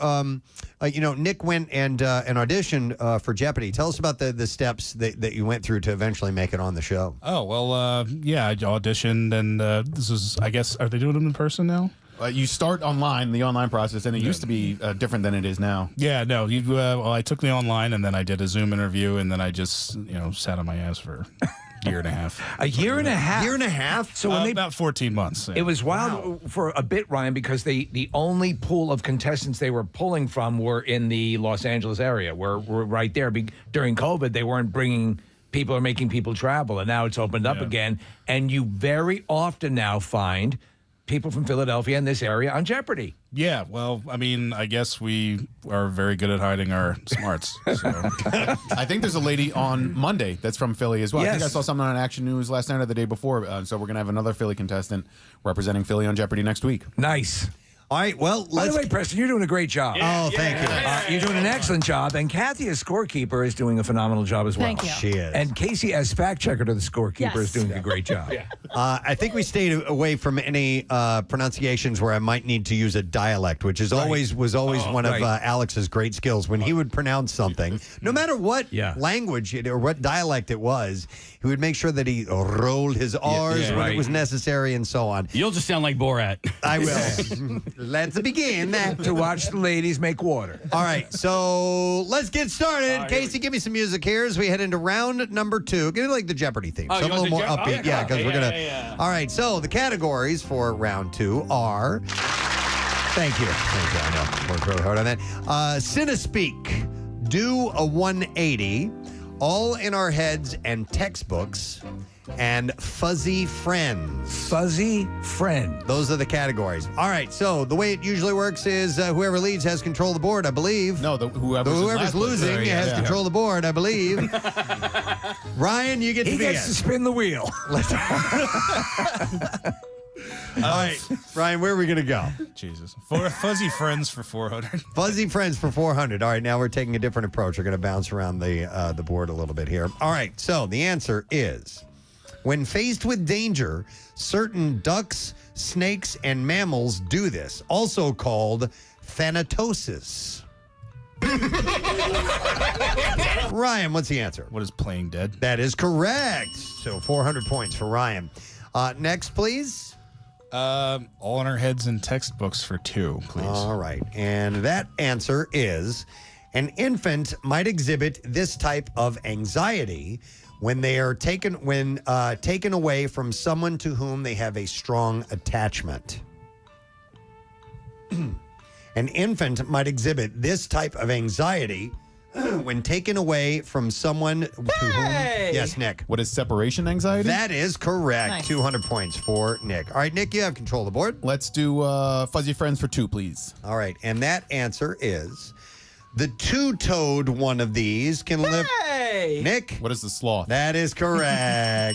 All right, next category. Fuzzy Friends for 6, please. All right, and our answer for that one is, it's the world's largest burrowing animal and can make a destructive tunnel complex 650 feet long, so farmers don't find it as cute. All right, Nick? What is a prairie dog? That is incorrect. So farmers don't find it as cute as zoogoers might find it. It's the world's largest burrowing animal and can make a destructive tunnel complex 650 feet long. Ryan, any answer? I'm sorry I made you wait for me not to answer. Okay. The answer is, a wombat. They usually give the wombat. answers. Yeah. A wombat. All right. Yeah, he does give the answer. Nick, next category. Well, finish out the category. Fuzzy Friends for 8. All right, and that answer is... You're so excited. It's a birthday wish come true. The arrival of foxes in Western Australia in the 1920s was bad news for the quokka, a type of this kangaroo relative. Ryan. Ooh, what is a wallaby? That is correct. 800 points. By the way, the points are doubled here. All right, Ryan, you have control of the board. Where are we going to go? Doing 180 for 4, please. All right, and that answer is, This position is the last line of defense in rugby. In the NFL, it's the offensive role of Larry, oh my God, I can't pronounce his name, Larry Csonka and Moose Johnson. Larry Csonka. Csonka. Spell with a C? Yeah. Okay. I don't know what I did. Guy's stupid. This position is the last line of defense in rugby, but in the NFL, it's the offensive role of Larry Csonka and Moose Johnson. Ryan. What is it, tackle? That is incorrect. Nick, do you want to take a shot at it? No. Okay. Oh, it's a fullback. The fullback. How much was that, by the way? 400. 400. All right, so no answer. Or wait, yes, incorrect Right, answer, wrong right? answer. Right. Yeah. All right, Nick, where are we going to go? Do I go or didn't Ryan get the last one right? He did. No, I got it wrong.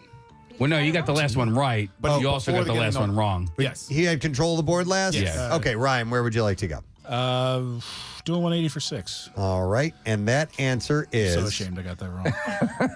Like a score in U.S. football, a goal kick, a reminder of rugby's soccer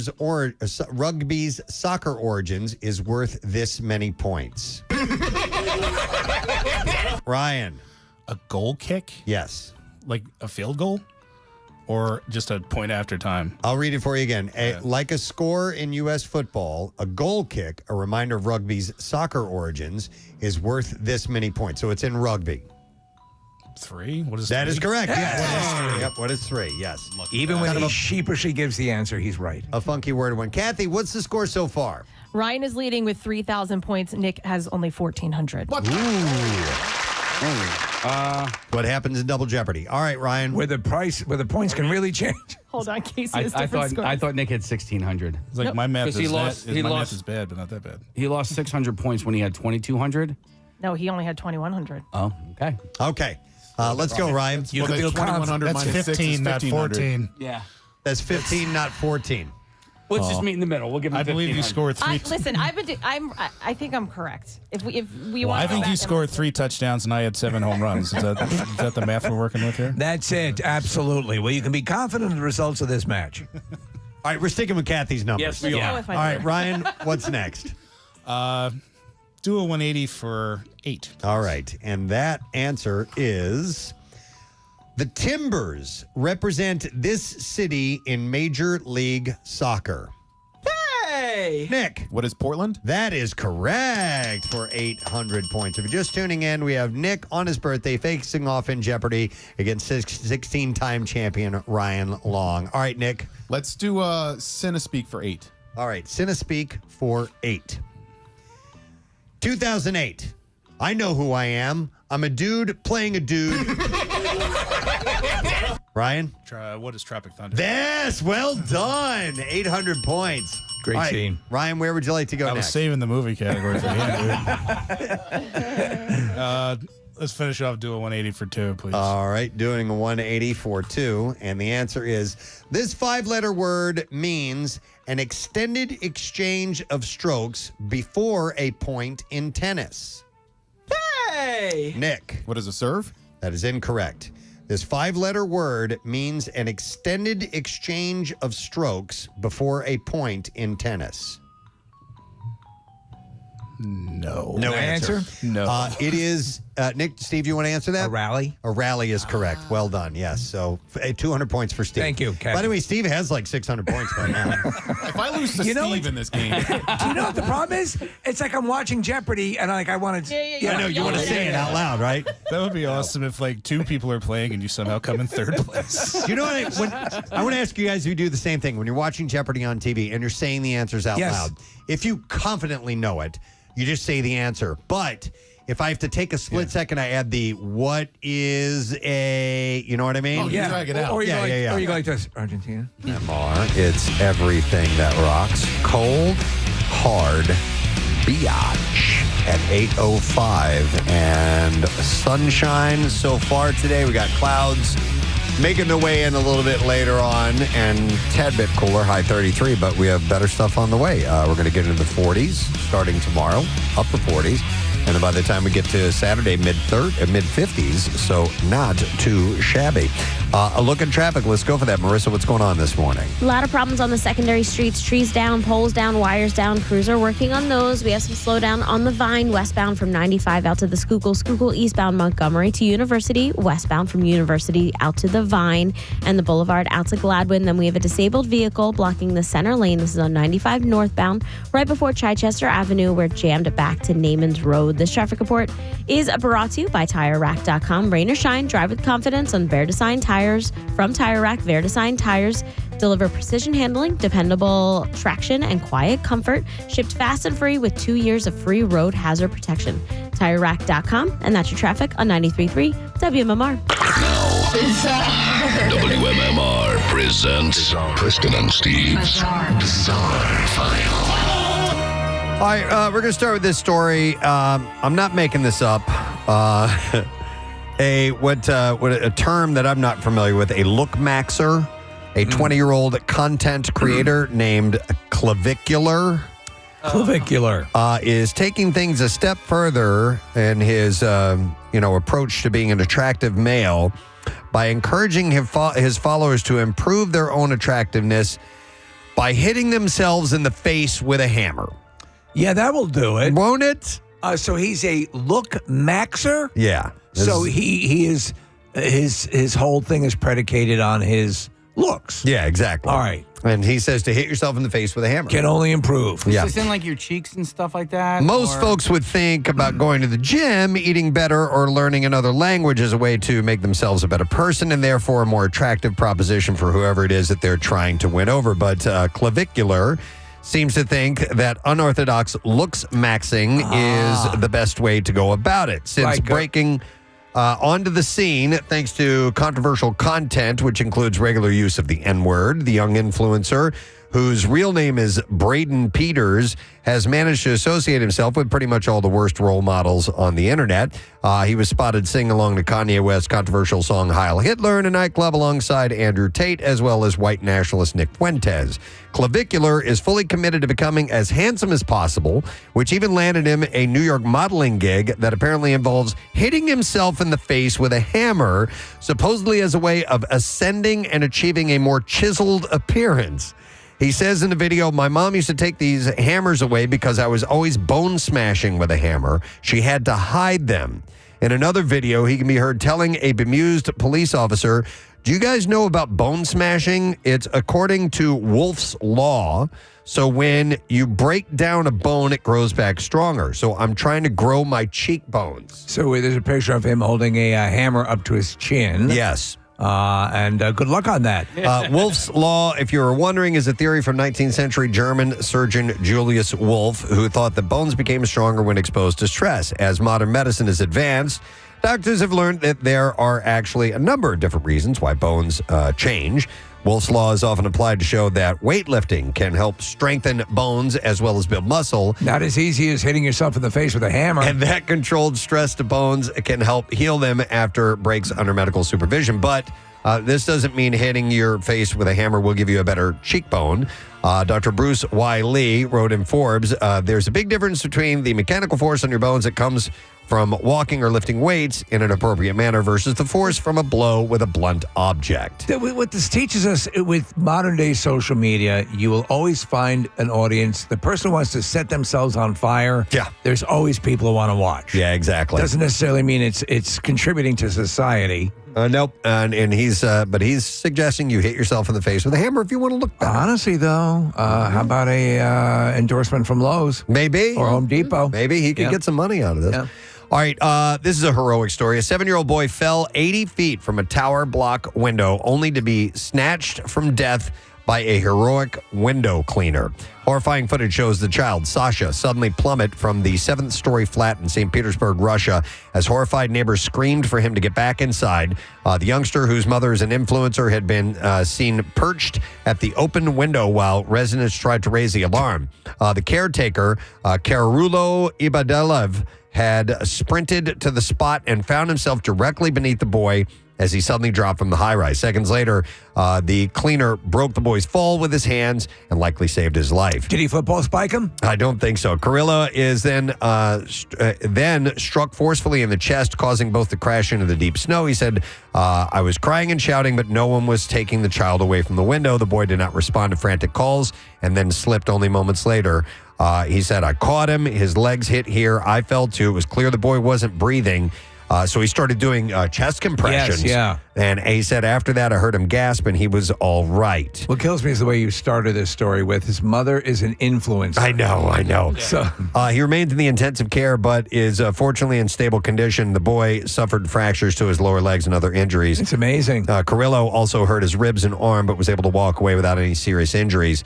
Cops say that they are probing the incident, by the way. Could someone influence the mom to keep an eye on her kid? Probably. Yeah. So there were no locks on the windows, and the boy found his way over there. I'm making content, honey. Wow. Go play by the window. All right, in Australia, a man asleep in a bed was woken in the early morning by a naked woman holding a large knife and beating him in the head with a frying pan. Woman, he's going to look a lot more attractive after that's that. Right. The woman was his brother's girlfriend, and she was high on methamphetamine at the time. That'll do it. The attack happened shortly before 4 a.m. when the man, identified in court only as Mr. S., was asleep at his home in Auckland.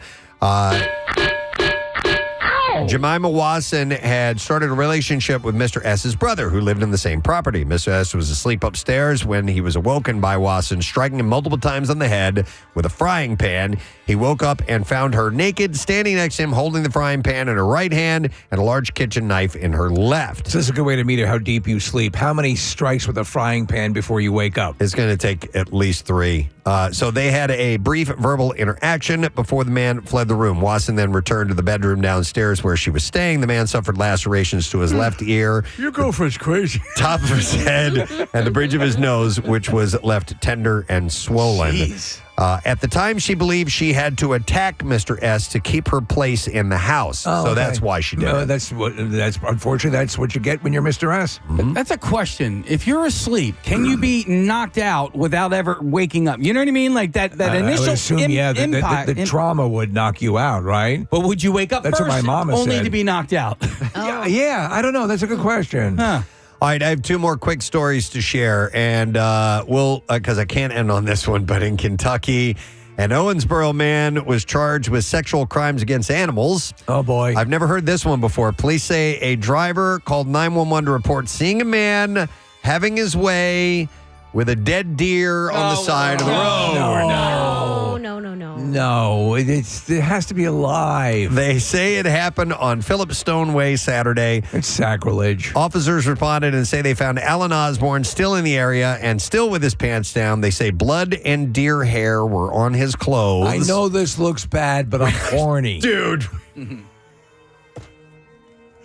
When they got him to jail, don't prejudge. To change, they said blood and deer hair were also around his private area. Police say sexual crimes against animals is a D felony. By the way, at that point, is it insulting to say deer? And carries a... Right? Oh, dear. Oh, dear. Hey, dear. And carries You're a dead deer and I'm having sex with you. A penalty of 1 to 5 years in prison. Doesn't that seem... Well, I guess... 1 to 5 years. What for as a sentence? Yeah, I guess so. All right, the dead deer is not doing anything. One last story. An 18-year-old from Clearwater, Florida, where we're headed to shortly, has been arrested after police clocked him doing 129 miles an hour in a 55-mile-an-hour zone late at night. Christopher Garcia Caminos told officers that he was running behind after McDonald's took too long to make his food during a work break. Should have gone to your McDonald's. Yeah, under Florida's new super speeder law, driving 50 miles or more over the speed limit is now a criminal offense, not just a traffic ticket. So he was charged with dangerous, excessive speeding and booked into Pinellas County Jail. Florida sort of lends itself to that super speeder nonsense. I assume that's why they kicked in this law, because people go crazy fast. I was just down there last week, and people drive insane. People drive crazy around here. Right. There are insane people on the road in Florida. They're just open stretches where they can just book along. Yeah, and they're just and they just don't care about cutting people off, and it was just ridiculous. So and McDonald's takes long with their orders. But anyhow, a first offense under the super speeder law can bring up to 30 days in jail and a $500 fine as well. But they took too long at Mickey D's. And they make you have sex with the deer. Really? Now that's going to deter. Sentencing you to have intercourse with a dead deer. All right, and there you go. There's your bizarre file. All right, we're going to take a quick break. We're going to come back in a moment. A little later on this morning, our friend Matisyahu will be joining us, so stick around. We'll be right back. Argentina. Yeah. All right, let's see. Who's up? Who has control of the board here? I guess that would be me. All right, Ryan, where do we want to go? Hey, you know what? This will be my birthday gift to you. Go ahead. You choose one. All right, Nick. Well, thanks, Ryan. Let's do Cinespeak for 6, please. All right, Cinespeak for 6. And that answer is 1993. If the Pirates of the Caribbean breaks down, the Ryan? What is Jurassic Park? That is correct. Because the pirates don't eat the tourists. Yes. Is the finish of that line. All right, where to next, Ryan? I have one. I'm going to deny myself. All in our heads and textbooks for 4. All right. All in our heads and textbooks. The answer is submissive and pugnacious are synonyms for the two words in this type of behavior. Fine, whatever. Ryan. What is passive aggressive? That is correct. Yes, 400 points. All right, where next, Ryan? Textbooks for 6, please. All right, and that answer is the DSM-5 psychiatry text defines it as, quote, persistent difficulty discarding or parting with possessions. Ryan, the answer? What is hoarding? Yes, 600 points for Ryan. You got to see Kathy's adding skills over here. They're amazing. Yeah, really good. All right, next, Ryan. I think I saw an abacus. Why the sundial, though? What is an abacus? What is? What you don't know? It is. What is? Yeah, an abacus. It is like gingivitis. We'll go with that. All right, Ryan, where would you like to go? Textbooks for 8, please. All right, closing out the category with the answer. In the operant kind of this learning process, desired behavior is rewarded. Ryan. What is conditioning? Yes, that is correct for 800 points. Killing it in double. We have 2 clues left. Where are we going to go? Cinespeak, what would you like? Cinespeak for 2, please. For 2. All right. And the answer is 1986. I feel the need. All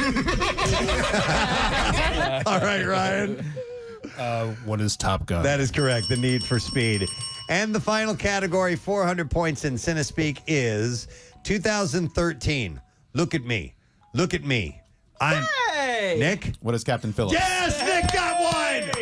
400 points. Kathy, and we have no... Wait, do we have Final Jeopardy? Oh, come on. Yes, we do have Final Jeopardy. All right, what's the total so far? All right, Ryan is leading 6,400 points. Nick with 2,400. Hey. All right. If you would, please, we have our own Vanna White, Bill Weston, bringing over the Final Jeopardy category. And normally... Stop talking. We give you the category, right? And then they have a moment to make the wagers. Right. So the category, then right, exactly. Oh, Nick will like this. Final Jeopardy category is National Historic Landmarks. National Historic Landmarks, and you both have to make your wager. Okay, so you make your wager now. Now, it's at this point, me and Casey and Nick have this little game that we do sometimes when the category will pop up. If we happen to be watching Jeopardy at the same time, we will text each other. And before we even hear the clue, we'll try to guess what the answer is. Just wildly, just on the base category so knowledge. write down an answer. Yeah. You guys do it now. Yep, we would write it down now. And on occasion, we've actually gotten them right. Because, and again, sometimes, and the obviously the pros know this. Well, the clue will give you an answer sometimes. Yeah. But just the category alone, I wrote my answer it's down. a wild guess. All right, Casey wrote down one just for fun. So Wait, real quick. How many points do I have, Kath? You have 2,400. Okay. And you're Ryan saying has there's a how many? chance. Ryan has 6,400. 6,400. Right, got it? Yeah, it depends on how greedy Ryan is feeling, you know? I mean, we'll Remember see. Cliff Clavin on Cheers that one time? Yeah. Who are 3 people who have never been in my kitchen and he bet the whole shebang? All right. Have you guys made your wagers? Yep. All right, so let me now reveal this. All right, Casey, different music, please. Yes. Let's change it. Inagata Devita. Yeah, please play Iron Butterflies, Inagata Devita. All right, so here we go. Final Jeopardy, and then you can hit the Jeopardy theme because that's how long it takes for them to fill this out.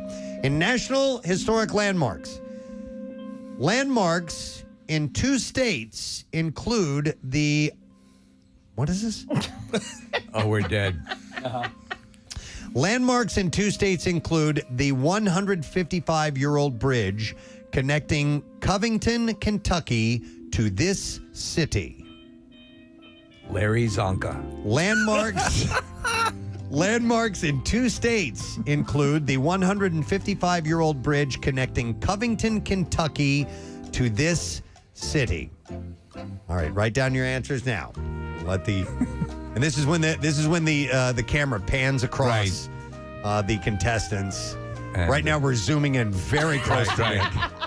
Nice, and Nick. a little fade, a little dissolve to both of our contestants. All right. All right, pens down. Time is up. All right. All right. So we started on the low end first, I believe, to see what Nick's answer is. Nick, landmarks in 2 states include the 155-year-old bridge connecting Covington, Kentucky to this city. Your answer is? What is Cincinnati, Ohio? Which is correct. And how much did you wager? I bet it all, Alex. You bet it all, Alex. All right. 2,400. So, Kathy, 4,800. That would be 4,800. All right, well done. She's so good. All right, now on to Jeopardy champion Ryan Long. Ryan, your answer? Happy birthday, Nick, and he bet 1,000. That meant he did not know the answer, and so he loses 1,000, Kathy. And he is still our winner. And we still are Jeopardy champion. Now 17 times, Ryan Long. This is official. Yes, 17. Yes. 17 times. All right, now, we had a feeling something like this might happen. So double Jeopardy? No. But we whipped up a category, Nick, that you might do better than he has done in. So we're going to try you guys out on this final Jeopardy category. And Ryan, you said you're a fan of the show and you've been listening. Yeah. So this might favor Nick a little bit more, but you could have a shot at this. All right. So, Casey, if you would bring the music down. Our final fun category is 2 Nicks and a cup. Milestone moments from the broadcast life of Nick McElwain. So buzz in if you know the answer. Okay. All right, here we go. It's actually, if you don't realize, it's actually skewed towards you, Nick. Okay. All right, so it'll favor you. Gotcha. It's the meteorological condition that caused Nick to exclaim, guess what I get to do? Hey! Nick McElwain. What is snow? That is correct, yes. So we'll do 200 points for Nick there. We'll double it each time. All right, next answer. It's Nick's incorrect explanation of why birds seem to tilt their heads towards the ground. Hey! Nick. What is they're listening? For? Worms. Yes, that's correct, yes. For 400? 400 for that. All right, 600 for this one. It's Nick's deep dive that led to his belief that this Oscar-winning song was actually titled Shiloh. Ryan? What is shallow? Yes! My man. Ryan got 600 points. Wait, hold on, because I gave those points to Nick already. Casey, what was Nick at? 5,400? I don't know. I think it was no. 12,000. Yeah. Yeah, we're just starting fresh. All right, okay. Whatever you want to do. Starting all over again. Just make it yen. All right, I'm going to stop keeping count. All right, now this is a tough one, okay? It is the core training contraption that made Nick an early pre-meme video star. Hey! All right, Nick. What is a balancing roll? Yes, a balance board. Yeah. Balancing roll. That's correct. That was at Black Diamond Sports. Nick got up on it, and it's I wouldn't even ever have tried this, but got up and you not face planted, but hit the ground hard. Close to it. Yeah. All right, this is a tough one. This is the final question. It is the nom de plume that Nick is listed as in Steve Morrison's iPhone contact list. Hey! Nick? This is a good one, Ryan. What is Nick what the F? Yes, that is correct. I did not want to spell his name as I was putting it in, and I went with that. All right. And we don't need to total up the score. Nick's winning by about 1,000. About 1,000. All right. Well, Nick, we thought this would be a nice birthday, and it was Marissa's idea. Thank you, Marissa. To do a Jeopardy run. And thanks so much to Ryan for coming in. I mean, this, honestly, like if you're going to lose, you might as well lose to a champion like Ryan. And this was so much fun. Thank you, guys. I really, really appreciate it. So, Ryan, what's the story on the Tournament of Champions? When you guys are expected to film? When that will air and all that stuff? Yeah, we're going back in September and airs in November, and that'll be the first time outside of this, thought about Jeopardy for any amount of time. Well, I have a question. When they're going to do that with you, I mean, like, how many days does the Tournament of Champions last? Do you know if you're guaranteed to stay a certain? What is 10? And are you do they have you night by night, or are you set for like a 10-day stay? Do you have any idea yet? I have no idea. Okay. I have no idea. I haven't thought about it. I've been doing like life stuff. That would suck if you lose and go backstage and your luggage is there. Like, beat it. I mean, it's like, dude, I brought all these shirts. You're so laissez-faire about this stuff, and I remember, like when you were competing, and I remember we spoke to you, and you said you didn't really kind of train for it or anything like that. No, I mean, I put as much prep into it as I did into this morning. So tirelessly working. Dude, I was studying Nick all night. All night. Do you think that if you were to do that it might kind of throw you off a little bit? I mean, I don't want to tinker with the process too much. If I go out there, however I do, be fine. Yeah, I'm going to come away with some money. So, well, you've said that you're a voracious reader, right? Yeah. So, and then you have a good pop Left culture. my copy of Lord of the Rings in the other studio. There you go. All right. Well. So all of that works in your favor. I think some people have said that they will go and review old episodes. Traffic on 93.3 WMMR. All right, thank you very much, Marissa. There's been a lot of information that has been passed out to our members of the Just Saying Institute. Yeah. And it's time to share that. You don't have to be a scientist to be on board. We're going to share this information. It's usable for everyone. The Just Saying Institute, home of the Mother Nature's of Filthy Whore Research Center. Oh, my God. The Mother Nature's of Filthy Whores. I wrote that yesterday. I like that. All right, so let's see here. I'm going to start with this one. This is pretty interesting medical breakthrough. 9-year-old boy has become the first person to undergo leg lengthening surgery in the United Kingdom. I thought, I know that they've done this procedure. Is it because he's a kid that they... No, it's the technique, I believe, that they've used. So his name is Alfie Phillips, and he was born with fibular hemimelia, which caused his right leg to be shorter than his left. The disorder is when a baby is born with a shorter missing fibula bone in their lower leg, resulting in a shorter limb. The condition resulted in Phillips facing challenges with balance when walking, running, playing sports, stuff like that, and it added extra stress on his hips and back. When he was seen at Alder Hey, which I think is a hospital, in early 2024, he had a 1.6-inch difference in his leg. And eventually, by the time he was full grown, it was going to be more than a 2-inch difference. Oh, wow. So after consultations, the child's family decided that Phillips would undergo extramedullary femoral lengthening surgery, which, according to Children's Hospital, is a technique of positioning an intramedullary lengthening nail on the outside of the bone, but still inside the leg.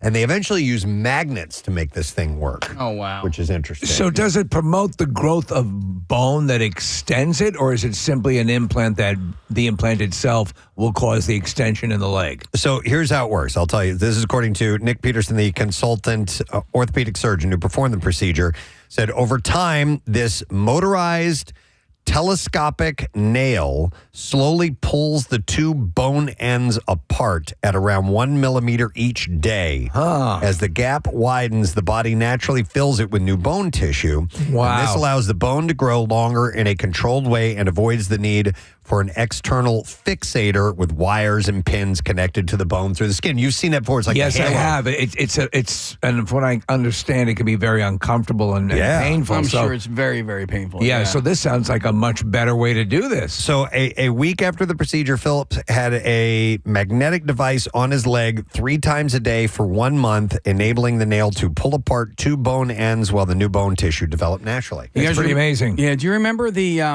it was a Brady Bunch episode where Bobby was like hanging from the swing set because he wanted to get taller and he thought, the gravity would, stretch his bones and make him get taller. Like, I was sort of obsessed with that episode because I was so undersized when I was a kid. And I was obsessed with, we had this one wall in our kitchen that we would measure, our heights. And I was a tiny little kid, and I just wanted to be taller. And like something like this, I was like, I wish they had like an operation to make me taller. I was. You were obsessed? I was very, very obsessed with that. And what are you, self-conscious? 6'2", 6'3" now? I'm 6'3" now. So let me ask you. Your growth spurt, how? I never had a growth spurt. Okay. No. I mean, listen, I was 4'11" as a freshman in high school. The tallest I ever got was just a hair over 5'7". I'm probably maybe even inching towards 5'6" now. I'm okay with my height now. Right. But I was I played sports as a kid, and I love playing sports. And height is an advantage. Yeah, and height isn't it? Well, I mean, just for confidence alone. Unless you're a jockey. I stopped playing football. When I was in high school because I was tiny. I was this tiny little kid. Did you ever see Rudy? Yeah. I was smaller than Rudy. Yeah, but he didn't even make the team. No. And it turns out he was a prick. Yeah. There's new information coming out about Rudy? No. Yeah, I'll send it to you. Really? Yeah. What was that? What was his deal? That apparently a lot of the team members on that team thought that he was putting other teammates in danger, that he was doing things that were... so I'll send you the article. You can decide for yourself. Okay. I used to just convince myself it's because I do gymnastics. It's Yeah. because I don't drink enough milk. Yeah. I just wanted to that be it was your taller. fault. It was my fault. What did you yourself feel that you wanted to be taller? Yeah. Okay. I still, Casey, anytime that there is a ledge to swing off of, I will do it and think like maybe I'll be a quarter inch taller today. You know what though? Like when I just don't think I rarely consider you both of you. I would not. No. And I don't. Ryan even. I don't like. It's like. Well, if I'm tall, if I'm a man and I'm taller than you, I know that you're short. Okay. But like that's just because I'm 5'7". Right. And 5'7" is on the shorter end of male, like adult male height. Yeah, I've never. I know you've said it our entire working career together, but I've never thought of you as short. No, neither have I. And 5'7" is actually great if that's penis length. Yeah, I was looking at some old photos a couple of weeks ago, and there's a photo of my graduating 8th grade class, and I might have been the shortest person in my class. Yeah. Okay. Yeah. I was always one of the taller ones. Yeah. But I never really thought about it. I mean, because I didn't play sports, and it didn't really bother me. Or I mean, it did. I didn't think of it as an advantage. Or You were anything pulling like that. changers, right? We were Always We were talking earlier pulling about changers. Thank you for throwing that out there. That means doing bong hits, by the way, in our bizarre language we had. I thought it was pulling tail. That's why I wasn't No, sure. No. We were talking earlier about just acknowledging people around you, and when you are short and you are in a crowd, people just look past you. They don't even look down. Yeah. They just bump into you. I can see They push that. past you. They think it's a hole in the crowd. It happens a lot. So after spending less than a week in the hospital, this kid said to have made a remarkable recovery following his procedure. And he said, the main thing I enjoy is being the first in the UK to have the operation and being taller than my friends, which is nice. He said, I can just tower over them now. But he had, obviously, the condition where one leg was shorter than the other, so he needed to do that. If you had the one leg longer than the, would you do that Three Stooges move where you're like, I don't know the Three where you Stooges kind of move. like lay on the ground and spin no. around? No, Curly shuffle. the kinda, curly, yeah. You'd have to, I guess. All right, so that is a breakthrough. I thought that was kind of interesting. All right, so this particular article is about boredom. And how you get bored easily? Actually, it is. It's something that we are. We're kind of lacking now, and that's not necessarily a good thing. Do I get bored easily? Sometimes. But I think what they're focusing in on is the fact that you have entertainment in the palm of your hand all the time. So it's interesting you would bring this up because I thought about the way I used to process if I had to wait or I was in line or I was at DMV or whatever and how I would kill time. And it was a good skill set to develop. Yes. And I think now because was it yesterday we were talking about the power going out obviously during the storm if people's batteries have run low and they don't have access to their gadgets, there could be a real panic that sets in. What do I do? Yeah, I mean, just think about like being at the DMV. I had to take my daughter there for her license, her permit test last year. And I was just on my phone the whole time. But back in the day, I'd be reading every single sign on the wall. Yeah. Yeah, exactly. That's how you pass the time. So the functionality of boredom. Even in the driest, dullest moments, it has a purpose. First, boredom is a signal. It tells us when our current activities, lifestyle, relationships, decisions no longer satisfy us, when our attention is unstimulated or our curiosity is not adequately piqued.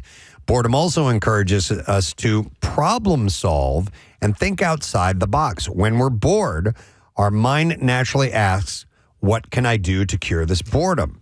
And in these moments, boredom nudges us to be inventive, to explore possibilities we might otherwise ignore, to seek out new connections, and to exercise curiosity in small but meaningful ways. So when I'm doing what I would consider like mindless, sort of robotic, whether it be like shoveling the snow and or raking or whatever, and I'm not wearing headphones or something like that.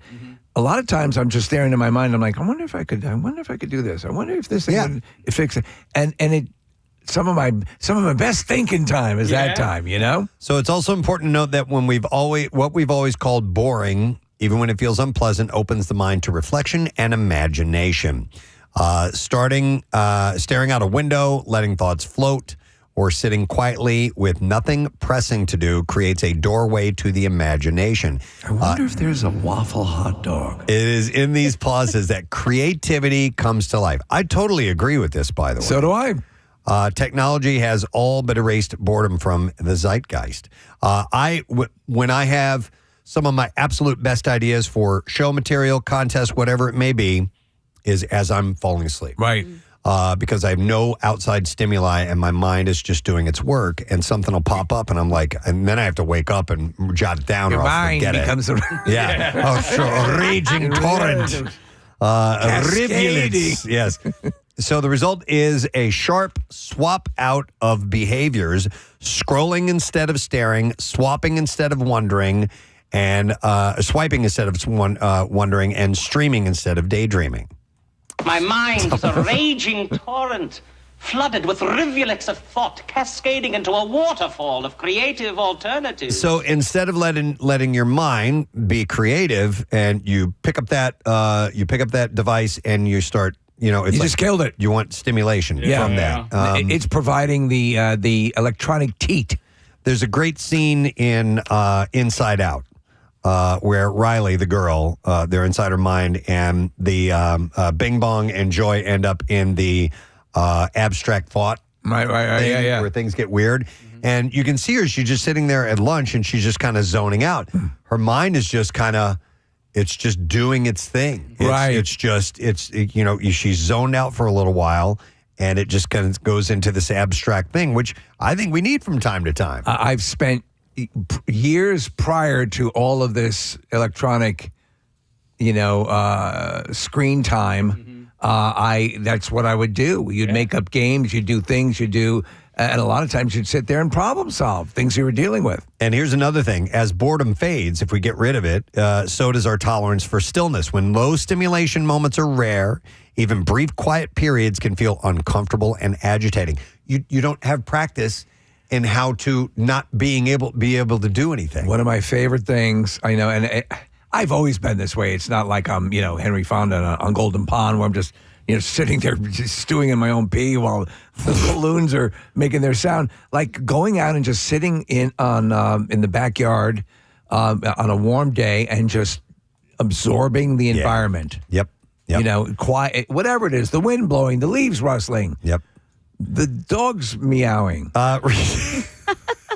Research on boredom suggests that it serves as a signal that attention is no longer meaningfully engaged and prompts us to shift our focus or activity. When boredom is routinely drowned out by constant stimulation, that signal is missed. On a related note, researchers have found that children who are more prone to boredom also tend to show greater inattention. Do you know what we used to do as a kid? And I was the one who would orchestrate them. We'd go out. I had my collective of friends, 3 or 4, and we would literally go, okay, let's play an imaginary game. And I would come up with a plot. Yeah, just create and something. we would play this plot. Yeah. All right, you're trapped over there, and we got to get. And that was a joy to do that. It was a standard staple of our entertainment. Absolutely. And then we made meth too. But no, I mean, it's something that you might want to give yourself. I saw there was a social media trend, believe it or not, a few months ago. Brain dogging?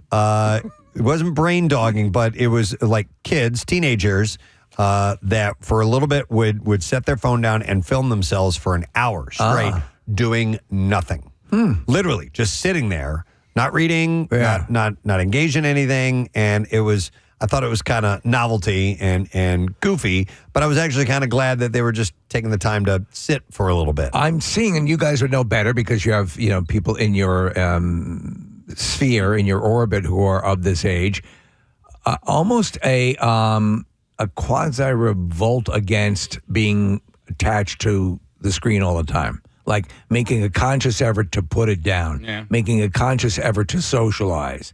Are you seeing that, or is that? I think some. Yeah. But not most. Not most, yeah. I think people are staying away from the algorithms a little bit more. Yeah, maybe that. Yeah, turn on the radio instead of, going for music that is feeding you what you want. Right. Kind of the surprise. Yeah. That kind of Let stuff. someone else. Yeah, no, I agree. Somebody texted and said some people, when they're bored, build gigantic cardboard monstrosities and sled down a mountain. There you go. That's true. You could be sitting there in one of those quiet board stages or states and say, I'm going to do a wiener dog. Speaking of which, has anybody seen Sammy Viles, what he's working on right now? I hear it's great. Dude, it's amazing. Is it a secret? I don't know. That's why I didn't say what it was. I only saw the one where he's spray painting the inside of the mouth. I assume. Wait till you see the outside of the mouth. Like I saw Steve Wilson yesterday, and he showed me an up close picture of the face of this thing that he's making. If you thought E.T. was good last year, it's okay, and it was good. It was damn good. So we'll wait for the big reveal. Oh, I did see this video. I'm going to wait for the big reveal on the mountain. Steve, because I saw a close-up photo of it, and this thing has teeth. And you're looking at the teeth, and it's glossy. And I'm like, how is that cardboard? It's really, really good. So he's an artist. Yeah. The creativity in the Vile family, as they say, is pretty amazing. But you talk about somebody. A vile family. Vile family. Who knew that would become a compliment? You talk about a person who is simultaneously tech savvy and creative. And a musician. Yeah. Not to get you guys too excited, but I think we're getting a new Sammy Vial Cardboard Classic song this week. Oh, great. That's great. Yeah. Excellent. All right. Well, we'll look forward to that. And the Cardboard Classic is indeed coming up March 6th. So get set for it. All right. Here's another story from Just Saying Institute. Scientists in Romania have thawed out a 5,000-year-old bacteria from deep inside an underground ice cave. I know. And it might actually help fight one of modern science's biggest problems. The strain found in a layer of ancient ice inside of Scarsora Ice Cave is resistant to 10 commonly used antibiotics. That doesn't sound good, but it can also stop the growth of several dangerous superbugs. Researchers drilled an 82-foot ice core presenting 13,000 years of history to find it, representing 13,000 years. The bacteria's genome contains nearly 600 genes with unknown functions that could hold clues for developing new treatments. While ancient bacteria thawing out sounds scary, scientists say this one could lead to new antibiotics and other medical breakthroughs. Did you say 85-foot ice core? 82, but yeah. That's pretty freaking amazing. Yeah. So, Case, if you're not, as they pull it out, obviously the ice is representative of different points in history. Right. You get to a point and you start to hear doo-wop music. Oh, really? Yeah, because that's that time. Wow. Yeah. It goes back into that. So in case you missed it, this bacteria is resistant to 10 commonly used antibiotics.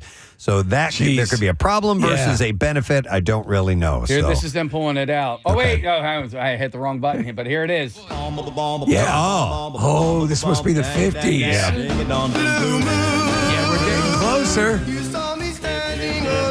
All right. Yet another study has found one reason why men's pain may go away faster than women's. The study published Friday in the journal Science Immunology suggests higher testosterone levels provide men with a better mechanism for shutting off pain. I thought it was because we tend to overreact to begin with. The findings applied to persistent pain after surgery or physical trauma. It really hurts. You want some ice cream? Yeah. It's well documented that doctors often dismiss women's prolonged pain as exaggerated or dramatic, sometimes even as anxiety, according to an assistant professor at Virginia Tech who researches the ways to treat chronic pain. How would you rate your pain tolerance in general? It's low. Yeah, it's pretty low. I don't suffer pain. I suspect mine is pretty good. Yeah? What would you, how do you rank that? And I Hitting yourself in the face with a hammer. Yes. Well, that's how I got so good looking. Yeah. So I from dental to other things, but then again, when you say that, I have no context with which to. Yeah, I'm wondering. I haven't experienced pain as you, but I'm saying. What is your bar aside from have you broken surgery? bones? No, I've never broken a bone. Okay. But of what I hear people describe as being, I don't love it, but I can get through it. Right. I think I appear to be pretty decent at it. Yeah. I could be completely wrong because I think it's a relative thing. You would know how I experience pain, Right. you know? Exactly. Yeah. Exactly.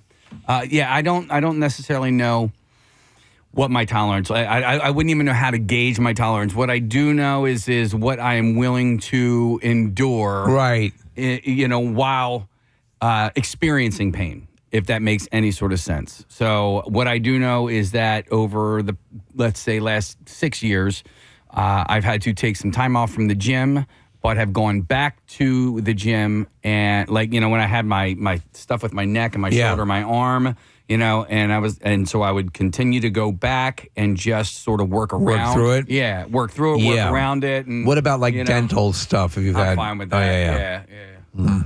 Dude, by the way, I forgot to tell you, my tooth fell out on Sunday night. What? Yeah, I was chewing on some Airheads, and at first I thought, I was like, oh my God, is there glass in this thing? Nah, my cap fell off of my. Back to the dentist. Yeah. I'm guilty of this story where it's like a minor inconvenience, like, I'll deal with it. And then when you do complain about it, sometimes it's revered as like, well, that's just a little inconvenience. But it's like, no, but I've been experiencing this inconvenience for 18 months and just haven't said anything about it. So you'll play hurt. Yeah. Yeah. According to this research, they said a lot of women are taught to hide their pain because then if they don't, people will perceive that they can't do their jobs and they can't take care of their families. Yeah, that makes sense. But apparently, women have more chronic pain than men, according to this new study. Well, look at the pain that just in general, the pain of childbirth or periods or the whole list of things that we aren't subject to. Tight shoes, Jimmy Choos.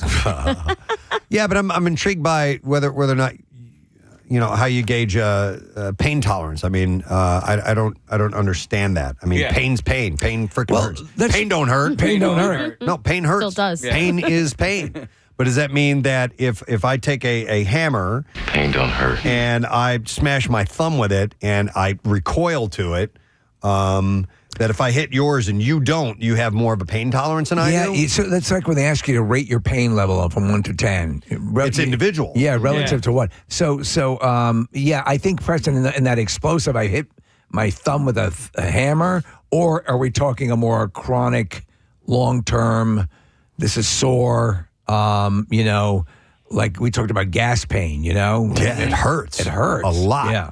Yeah, so. Yeah, I feel like if I ever go to the doctor for something, right, I usually let it linger for a little while. Right. But like I don't want to feel like I'm hypochondriacal, Yeah. right? But so what if I'm experiencing some discomfort or pain, I allow it to be there for a little while before I go, this should have cleared up by now. You Maybe adopt there's- the let's give him something to talk about. Yeah. sense. No, but I don't automatically just want to go to the ER for something. No, right? yeah, you Or want to automatically go to Dr. Mike for something. I'm like, okay, let me just sit with this for a little bit. And if it doesn't clear up, I'm like, okay, I'm dying. You're dying. And then Dr. Mike says, why didn't you come to me 2 weeks ago? You know? Yeah. Yep. All right, let's go to another story here. Last one. Okay, so researchers from the University of Michigan, Harvard University, and Duke University argue that many ultra-processed foods, including packaged snacks, sugary beverages, ready-to-eat meals, and many fast foods aren't simply junk food or bad nutritional choices. They're industrially engineered products designed to keep you coming back. Oh, I firmly believe this. Using strategies once used to sell cigarettes. Yeah, I mean, it's pretty much. There have been studies that have been conducted. Not this troika here, but that suggest that there are things being additives being put into the food to addict you to the food. The research, which appears in the current issue of the Millbank Quarterly, draws on addiction science, nutrition research, and the history of tobacco regulation. It found striking similarities between ultra-processed foods and tobacco products, both deliberately formulated to amplify reward in the brain, encourage habitual use, and shape public perception in ways that protect profits. Here's the thing, you cook and prepare your lunch, and it's all whole foods that you eat, and I watch you eat them every single day.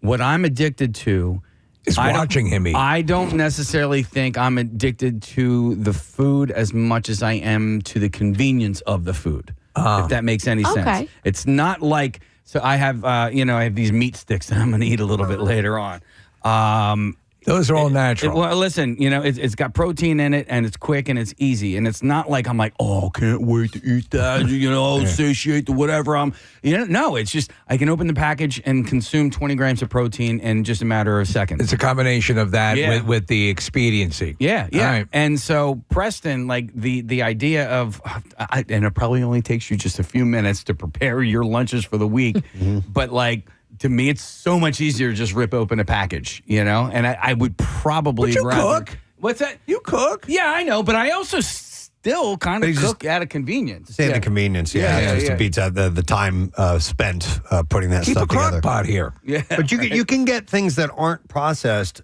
Casey, like they have like prosciutto wrapped around cheese and stuff like that, which is less processed, and as opposed to these highly what's the word I'm looking for? Processed, and there's lots of sodium and everything in there. You want something more natural, like a whoopie pie. Yeah, there are alternatives. But anyhow, so it may not be by accident that certain snacks feel impossible to put down. So the reframing matters, especially for young adults navigating food environments packed with cheap, hyper-palatable, always available options. For decades, public health messaging has emphasized personal responsibility, make better choices, try harder, have more self-control. But the newly published analysis argues that it's time to change focus. Instead of focusing on individual decisions, the authors call for a shift toward examining the larger system, the systems that shape what's on shelves, what's affordable, and what's heavily marketed. Just as tobacco regulation eventually moved beyond blaming smokers to holding companies accountable. They may be similar, in the process of putting this stuff together. I don't know. Outside of the U.S., you'd look at ingredients on foods, and you can pronounce everything on it. Yeah. It's all healthier. Apparently, you lose weight eating pasta in Italy compared to here. You know what's funny, too, though? I've seen on the other side of thing, Marissa, I've seen some, there are influencers that they claim to be these health nuts, and they're like, look at this, and they rattle off these lengthy descriptions of some of the ingredients, and then I'll see a doctor turn around and go, yeah, that's baking soda. That's just the actual, chemical name for that. And yes, you can clean things with it, but also you make stuff like bread with it, I mean, so some of it can be a little misleading. You're right. But the European ingredients, the restrictions are much firmer and healthier for you. So anyhow, this is just a study that's come out that says, there may be something to that. What about Oreos? Oreos are fresh and clean Thank and you. whole food. Thank you. I thought so. I like I'm going freshly- to go out and pick some when I get home. Exactly. And they're vegan. What you Yes, growing they up are. back there? Oreos are vegan, believe it or not. All right, that's all we have time for because we got a guest coming up in just a little bit. Very much looking forward to talking to Matisyahu. In fact, we'll play a song. We should. From Matisyahu before we get him on next. So we'll take a quick break. We will come back in just a moment and we'll do that very thing. Stay with us. But that's not your style, and it worked for you. But I think a lot of people mistook your sort of quiet, methodical way, for being like a deer in headlights. But that's just your nature, Yeah, it takes me a minute to react to things. I don't just jump right like And Were you ever nervous? Because you didn't come across as nervous. I was sweaty but not nervous. Getting on Jeopardy is really, really difficult. And then winning a match is really difficult. To win as many in a row as you did is super impressive.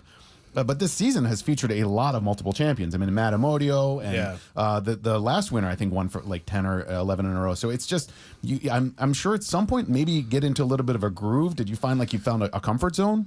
I guess. Once I found out how the, the timing of the buzzer and like all that kind of stuff and they run you through. They do a pretty good job, and then once you got that, it's just what you know. It's a great game. It's mandatory watching, and it's democratic. Yeah, game, yeah. You know And what I mean? it's funny because, as you say, it can be based on all sorts of attributes. So, some can be who's ever quickest to the buzzer, whoever gets that down. The methodology is great to watch you come alive in our little pretend game here in the second round, because that's kind of your methodology when you were playing and having all those wins. Yeah, it's more about, to me, like everybody has a different strategy, but to me, it's more about being cool under pressure. Yeah, yeah. So I don't get too worked up. Right. I win. If I lose, I lose. See, I would cave so quickly. I know. I'd be a disaster. He is so I'd say chill. the F word. Ryan is so chill. Yeah. It's awesome, man. All right, well, listen, we're obviously we're going to follow along. We're very proud of you in this area, and we wish you the best, and we thank you so much for coming by this morning, Ryan. Thank you guys for having me, and happy birthday, Nick. And I'd still like to say that I'd love to have some Eagles tickets. So Who's not sending you? How can a champion not be given Eagles tickets? I'm kidding. It's great. I appreciate being here. Thanks, you guys. All right, our pleasure. All right, with that, we have to take a break, so we're going to do that very thing. We'll return in a moment, but let's give some love to Ryan Mountain again. And to our hosts. Yeah. Our hosts did a great job. Thank you. We'll be back in a second. I'm Mamar. Stay with us.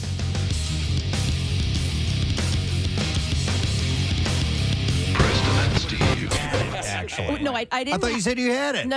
I didn't have it, but I know about this place that's in Montauk. So it's supposed to be at a shared plate, and I think it was like 16 chicken fingers. You get 16 chicken fingers. And like so the person who posted this Instagram video, you can see the actual, like they ordered it. You can see the actual plate. Like it wouldn't even be enough fries for us in this room. No kidding. And 16 chicken fingers, it was $90. It's at a place called the Montauk Beach House. Yeah, Okay. so it's a motel. There's most of the places to stay there are motels. So this is one of them. It's a trendy spot where like you don't have to be staying at the motel to go to. You can actually go to their pool and hang out for the day. It's like one of those places where all the young kids go, take their Instagram photos and post it. And so you can like hang out. You can get like little areas that you sit around a table that's near the pool. You order food, drinks, all that. And $90 chicken So fingers. this is a motel, not a hotel? Yeah, so most places in Montauk are motels. Okay. And they're charging $90 for chicken fingers and fries at a motel. Yeah. $90. So what would an average order of chicken fingers? When you order chicken fingers, you get about 6? Yeah, 5 or 6. Yeah. Get some French fries. What? $6, something like that. $8. No, they're usually right. Yeah. Listen, this year especially, they should be getting 60 then. This year especially, the prices there were astronomical. It was absolutely ridiculous. My cousin ordered her son buttered noodles. I'm not kidding you. $17.95. Oh my God. For buttered noodles? Buttered noodles. You know what, though, as we're saying this, as we're speaking about this, if you think about it, if you go to a sporting event. Oh yeah. If you were to point. buy something that had 16 chicken fingers in it would be up there. I bet it'd be $50. You know, you're probably, right. You're right because I've spent, when we've had events and stuff comes up a little short, and I'm trying to take care of the people. If they've come out for an event that we're having, and we have a suite or whatever. Yeah, you're right. It can be that high. So, obviously, I mean, food costs have gone up, but chicken thing, think about what they're making on the chicken fingers or the $17.95 buttered noodles. Like, I mean, we get a chicken finger platter. Actually, it's like chicken cutlets. That's what the word is, cutlets. That feeds an entire party. There's a place near me called Cut Above, and that platter feeds an entire party, and that's $90. And I'm looking at a picture of these chicken fingers. They look like your standard. Nothing special about them. Pulled right out of the freezer. Chicken fingers. Chicken fingers. Chicken fingers. A quick question. What's the new place that's all the rage that is? Raising Cane. Raising Cane. It is a chicken finger specific fast food restaurant? Yeah. All right. So what is it? Do we know? Apparently the cane sauce is amazing. All right. It's like in press. I had. I'd like to try it. Yeah, I know. Me too. Because they say they just opened one in University City. Are they open at like 8:30 in the morning, for example, or it's just a quick drive over? Not really sure, but press. I had said we'll give you free commercials. Chick-fil-A. Oh wait, that's illegal. The Chick-fil-A sauce is the #1 fast food sauce, and somebody was saying you got to try the cane sauce. All right. Well, listen, Steve did, and you did. This may open up a can of worms. We had the story about the duck sauce killer just a little while ago, and you said, what sauce would be worth taking a human life for? And that's a good question. So I must try this cane sauce if it is supposedly. Anybody looking up the store hours? One that might be worth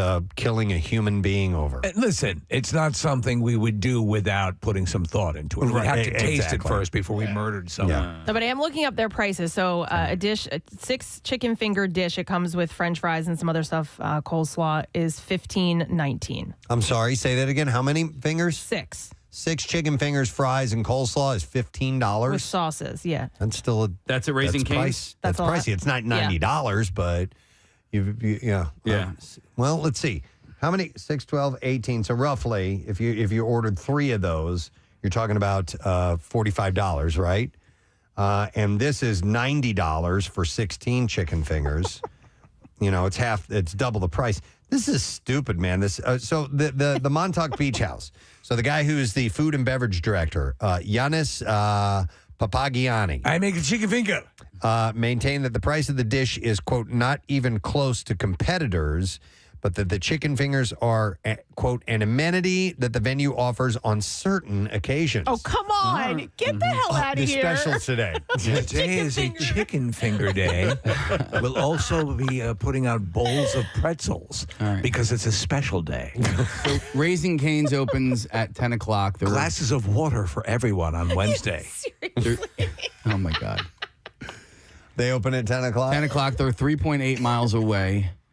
We should probably send somebody there for research. Do you think? Research purposes. Yeah, I think I don't need to have it, but No, I know, but the other scientists in the room. Okay, all right. They do. So, by the way, Papagianni, the food and beverage director here, explained that the chicken fingers are not on the regular menu, but offered for certain VIP guests at select times. Hell out of here! I can't. Mick Jagger's here. Break out the chicken fingers. Oh, these are great chicken fingers. $90. I mean, chicken fingers, I feel like are overrated.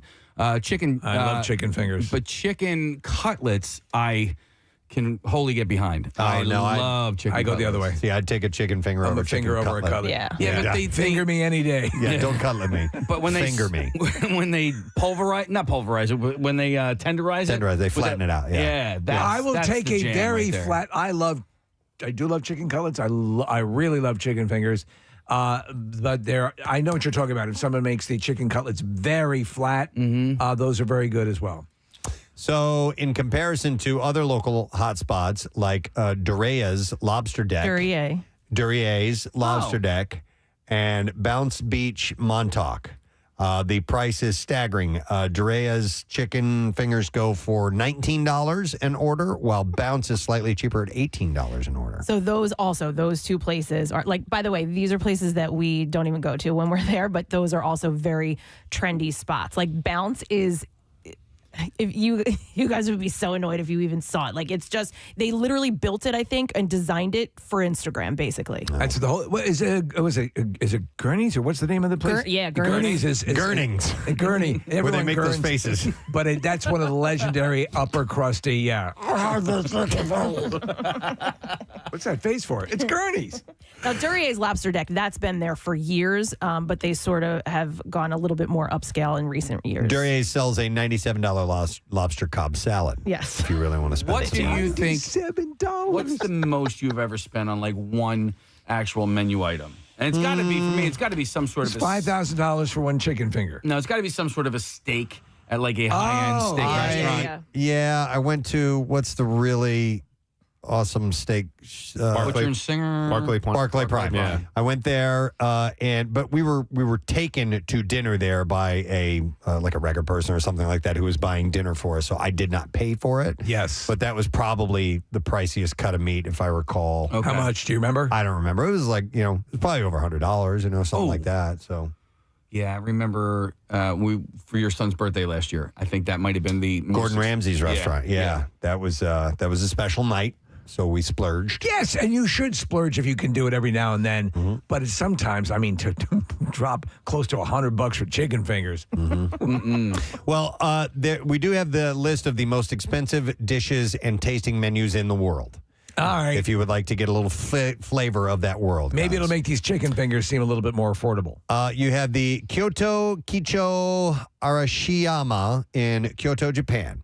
They have a prefix menu that is $599.49. So there's several prefix menus to choose from. I do like doing the prefix menus. That's kind of fun. But for the costliest option, you won't leave hungry as the meal's at least 10 courses. Oh, well, that makes sense then. And features rounds of sashimi, grilled and steamed food, rice, pickled vegetables, and desserts, to name a few. A 10-course meal. Now, it's still $500. It's heavy duty, but 10 courses. When I have been to, some trendier restaurants, some ones that tend to be the top of the food chain at the time. Right. There have been on occasion, and I don't mind smaller plates, but there have been occasion where I'm like, really, man? Like ultra. Just like one mouthful. Yeah. That's one of your dishes. Yeah, I don't dig that. Come on. No. And where are my chicken fingers? And I get tapas style where everything is going to be smaller and you get 15 of those. But I went to one really, really pricey, and I was like, I left very underwhelmed, not at the taste, but at the amount of food that I got. It's a big pompous thing. A lot, some of the more, and I tend to not eat at those places. A, because they're wildly expensive, but B, because my palate is not that cultivated. But Jesus, it's more about how they're swirling the sauce or whatever, the presentation over the. Love you, Mamar. I thank you, Marissa. Yes, our next guest, who has been in our studio on a number of occasions, always a great time spending a little chat with him, is going to be spending an evening with you at the Sellersville Theater. And the show is Monday, by the way, March 2nd, and you can get tickets at st94.com. Please welcome Matisyahu to the show today. Hey, man, how you doing?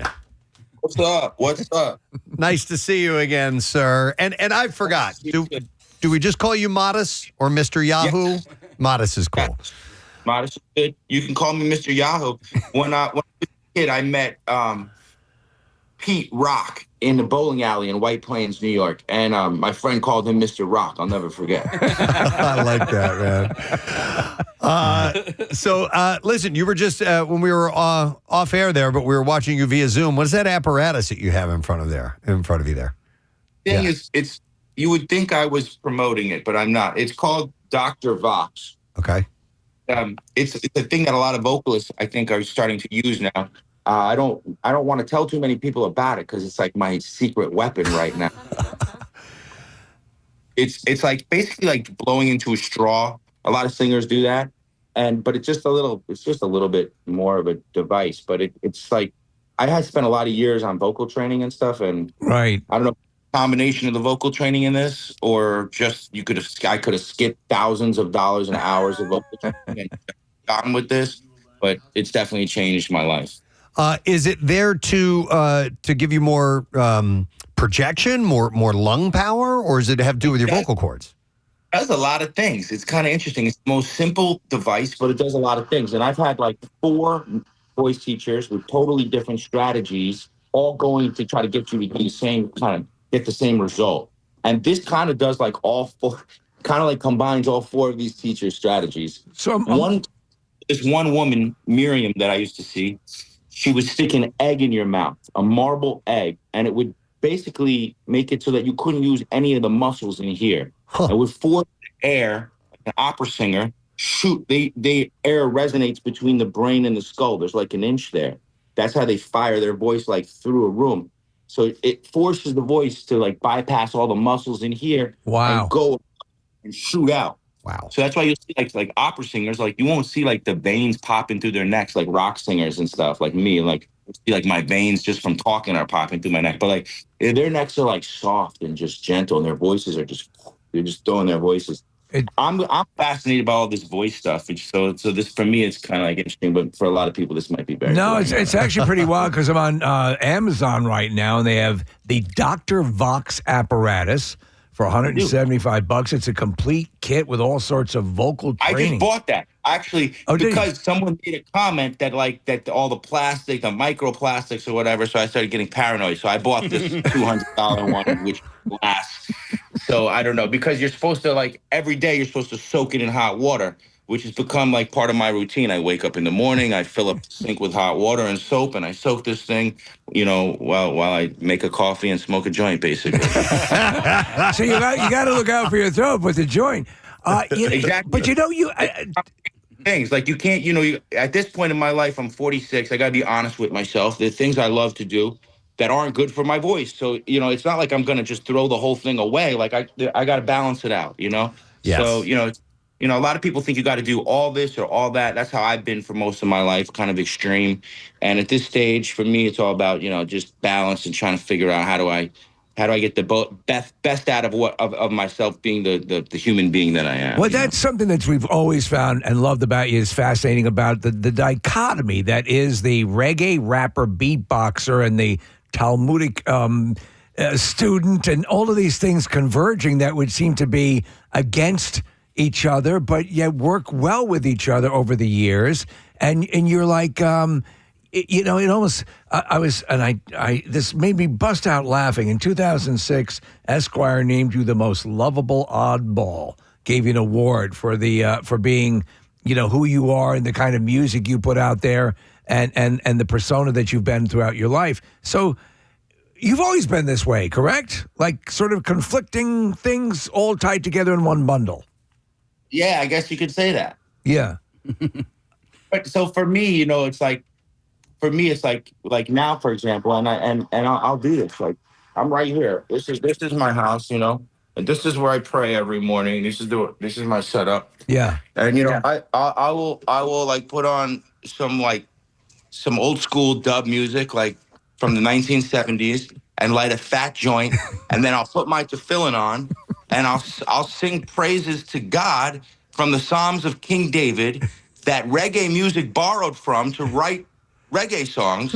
And for me, it's a full circle moment. Yeah. It's like, it's a whole thing. It's like, this is what we do as cultures. We give each other different things, and we make these blends of things. And that's what's so beautiful about being alive, And so people get so caught up in this has to be this and this has to be that. So part of, I guess, what I'm doing is just being the freaky dude that I am. But like, people are like, whoa, wow, Modest, I never thought you could like put tefillin on and dance around your living room with it. Like I always do. I'm like, why not? Yeah. That's why the hell not? There's a certain joy. I mean, obviously, reggae is infused with joy, and a lot of the music that you embrace is infused with joy and happiness. That we played one day, which, it just stands as one of the great. You performed it live in the studio one time. That song, and you heard the reaction, Preston, saying text coming in, and you yourself reacting to it. Does it? Is that one of those? It wrote itself and I was just the instrument, or was it a labor to get it the way you wanted it? Any memories of creating that song? Yeah, basically, I mean, I'll tell you the whole story behind it. It's a great story. Basically, I worked for 2 years on a record with David Kahn. You know, he's done Regina Spektor. He did I think 40 Ounces to Freedom, Sublime. He's done all kinds of records, great records. He's known as an overproducer. And I spent 2 years in a basement with that dude, like, you know, thinking through every drum sound and every, you know, and basically we made a record that was based on this Hasidic story called from a rabbi named Reb Nachman, who basically at some point said he was going to stop teaching Torah and start telling stories, basically.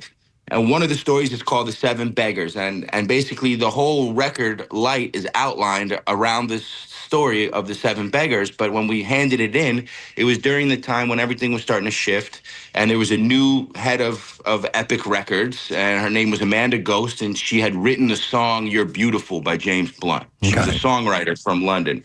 It was kind of Epic's last, like, you know, trying to figure out what to do in this turmoil time.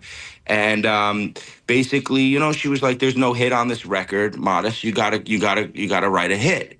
So, you know, I was upset. I could have taken that as like, you know, screw this lady or whatever. But for me, I was like, you know, I've always felt that I have a pop aspect to who I am as a person and to what I do. And this is an opportunity for me to write that song, for me to get that like calling card, that like one song, that call for peace that I know is like sort of at the core of who I am. You know, there's a lot of different aspects to who I am, but that is one aspect, and it's a core aspect. And I want to have that song. So let's use that opportunity. And I had just been on tour with an artist named Kanan from Canada, and he had a song called Waving Flag that I used to listen to every night that would blow me away. When I get older, I will be stronger. They'll call me freedom, just like a waving flag. That's how it goes. Yeah. Ended up being used in the World Cup the same year that my song one day got used in the Olympics. That's wild. So basically, I said to this lady, Amanda, I said, like, who helped him write this song? I want to work with those people. She said, it just so happens that your new A&R that I just brought in manages this group that wrote that song with Kanan. So I said, cool, send me to them. The next day I was on a plane to LA, and I was working on One Day with 3 dudes. One of the kids was an engineer from Teaneck, New Jersey, who grew up like across the street from my cousins. And he was like 19 years old. And the other 2 guys were these kind of charismatic dudes. And one of them was complaining the whole time that he couldn't get a record deal. And he literally left the session to go perform for some label guys, and they turned him away. They didn't understand him. He's too short, and this, that, and the other thing, whatever. They didn't get it. Anyway, he's super talented guy. And, you know, we're in there, we're writing the song 2 days. We write One Day, you know, and they changed a lot of what I had written because to make it a little more accessible. Like the whole concept of One Day to me is like, I would never write that. To me, it's all about like the present moment. You know, this whole concept of in the future. But you know, they know that people this is a big idea in Christianity. Yeah, I guess I don't know, you know, or Judaism too. I mean, we're still waiting for Mashiach. So you know, I mean, this is a big idea that people love. This idea that in the future it will happen, right? So. And it's hope. It is hope. So anyway, I go along with it. I do it, and we turn in the song, and you know, it gets picked up by the Olympics. You know, I ended up going to radio stations for a year. You know, trying to promote the song. It didn't do well at radio, but it became a big song, a huge song for me. And the person who helped me write it is Bruno Mars before he had a record. Wow. Amazing. Holy hell. I would not have. Listen, that's the bizarre nature of the way these things coincide with each other. And he, you know, so going back to your early formative years, was your switch, obviously you have a lot of influences, but was your switch, and I know Casey's going to like hearing this, flicked by the band Fish? Oh, yeah. I love Fish. They had a huge impact on my life. Yeah. As a matter of fact, probably more than any other band, and maybe even including Bob Marley. Wow. As a matter of fact, one of your, and I don't know if it's still on the top of your list, but one of your favorite songs from Fish has now crept its way into being my favorite song from Fish, and that's Harry Hood. And it's lyrically not like a deep song or anything like that, but musically, every single time, it's like, That's a beautiful song. Yeah. That was my song that I put on in high school when I would fight with my parents or get in trouble in school. And some kids would go and listen to like Pantera or like Nine Inch Nails or something. But like I would go to my room and get high and I would listen to that and I would be like, I know there's goodness inside you, Matt. You were taking a different angle. You're a good dude. You just gotta find it, man. How hardcore was your touring years? I mean, did you go follow the band? Did you go do that whole deal? Well, my wife has become a fan, and she's young, and I turned her on to Fish, and so we went to 25 shows this last year. Wow. We went to 25 shows. Damn. Yeah. Jesus.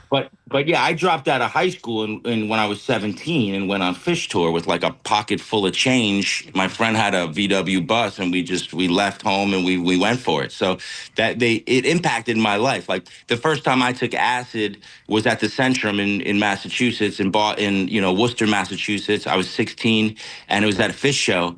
And that moment literally like was the moment I was like, this is what I am doing with my life. Like, wow. This is it. That's wild. So, from then till now, and also Trey is sober. I am now basically a year off alcohol. And that realization I had at a Fish show, seeing sober Trey and being like, the ultimate gift that an artist could give to his fans is to fucking get sober and be healthy and be able to like continue and keep giving, right? And like give the best. So they've continued to influence me in like ways beyond I could ever imagine, Fish, What was it, Matisyahu? What were you guys doing to make ends meet when you were a teenager and riding in the van and going around and following the band and you just had nothing? How would you how would you survive? Kind of cool. We were just weird little things. Like someone gave me their car. I was chilling with this girl from Knoxville, and at some point she was just like, take the car, I'm going with someone else. And I was like, all right, fine. So then I roll into I'm rolling around Fish tour in this little red Jetta, and like all these homeless kids with dogs are jumping in my car and stuff. And so we have a deal, like everyone's got to do something. So one person's making grilled cheese, one person's selling beer, one person's selling acid. That was usually me. One person is, everyone's hustling, trying to figure out. And then we, at the end of the night, put our money together. If we did really good, we get a hotel room. If not, we just get gas and we go to the next spot. That's funny. And that's very Jack Kerouac. I would always fuck up though. You can't say that. I would come back with. Oh, sorry about that. That's okay. Excuse my language. I would come back with nothing, but I would have gone to the show. So I would somehow trade everything I had to get into the show and come back empty-handed, and everyone would be really irritated with me. Yeah, but you had the car, so that was everything. And the only one with a license that was like functional, If you're just tuning in, Matisyahu is joining us. He's going to be at Sellersville Theater on Monday night. I wanted to ask about the current record and you working with your kids on this and their involvement in music up to this point. Is this the first time they've done this, or are they turning into artists in their own right? Oh yeah, they've been sort of doing it for a minute now. Both of my boys kind of, unfortunately, like they weren't great students and they kind of dropped out of high school.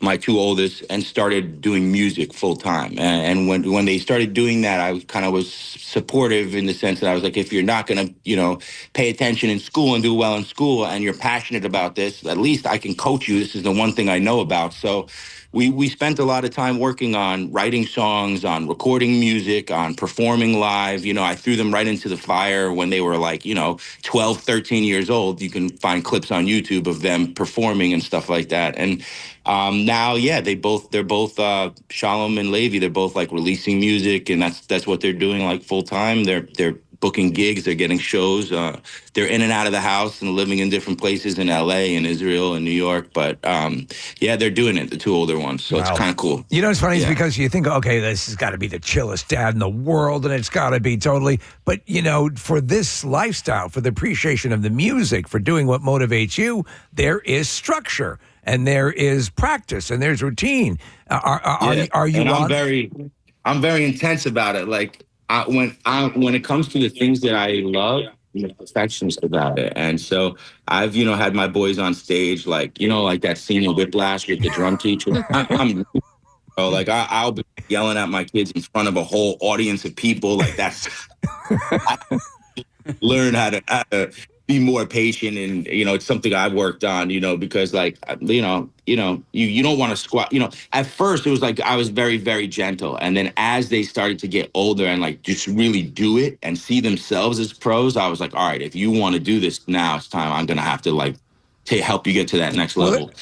And then I backed off, and now I'm just letting them go until they come back and they're like, yo, I can't. They'll send me music and they'll be like, what do you think about this? I'll be like, it's good, but like these lyrics don't make any sense. And they'll get pissed, and then they'll be like, all right, I want help. And then we'll workshop it. You know what I mean? Or if even more, sometimes like I'll be like, yo, I don't think you're achieving at the level that you could be. Come home and let me put you through a program right now. And that program consists of waking up at 6 a.m, excuse me, sorry, but we'll do that. But running, praying. Like by 11 a.m, you've already had a whole day, bro. And I mean, like that's, and like, and do I, you know what I mean? I don't use this smoking weed as like an excuse. Like, oh, I smoked a joint, so now I can't go for a 5-mile run. Like, on the contrary, like I'm looking at it from that Rasta perspective of like that's like these dudes were very functional. They smoked a lot of weed and they were very functional. So, that's kind of how I look at it. But getting that guidance from you as their parent, you've been in this industry for a hot minute, so you know what you're talking about. And also they can trust that you want what's best for them, right? So this isn't, somebody coming in going, giving them guidance based on what's best, for, not them. Do you know what I mean? Exactly. Yeah, I have no interest in it. If they're not interested, like I'll just be like, I have mad stuff to do right now, and I've got my own song to write, or I can help, one of my other 6 kids. I got other things to do. Yeah. Or take 3 dogs for a walk, or whatever it is. You know what I mean? Like, so I love like spending that time with them if they want it, though. Like it's definitely it's a blessing. Well, I got to take a off the rail moment here, a little tangent. I'm a big fan of the movie you did, The Possession. It's a really good. It's everyone. If you know it, it as the Jewish exorcist. Basically, you're basically the Jewish exorcist in it, and the Jeffrey Dean Morgan and Kira Sedgwick. And did you enjoy that? Is that something you think you may want to revisit? Because I thought you were pretty damn good in the movie.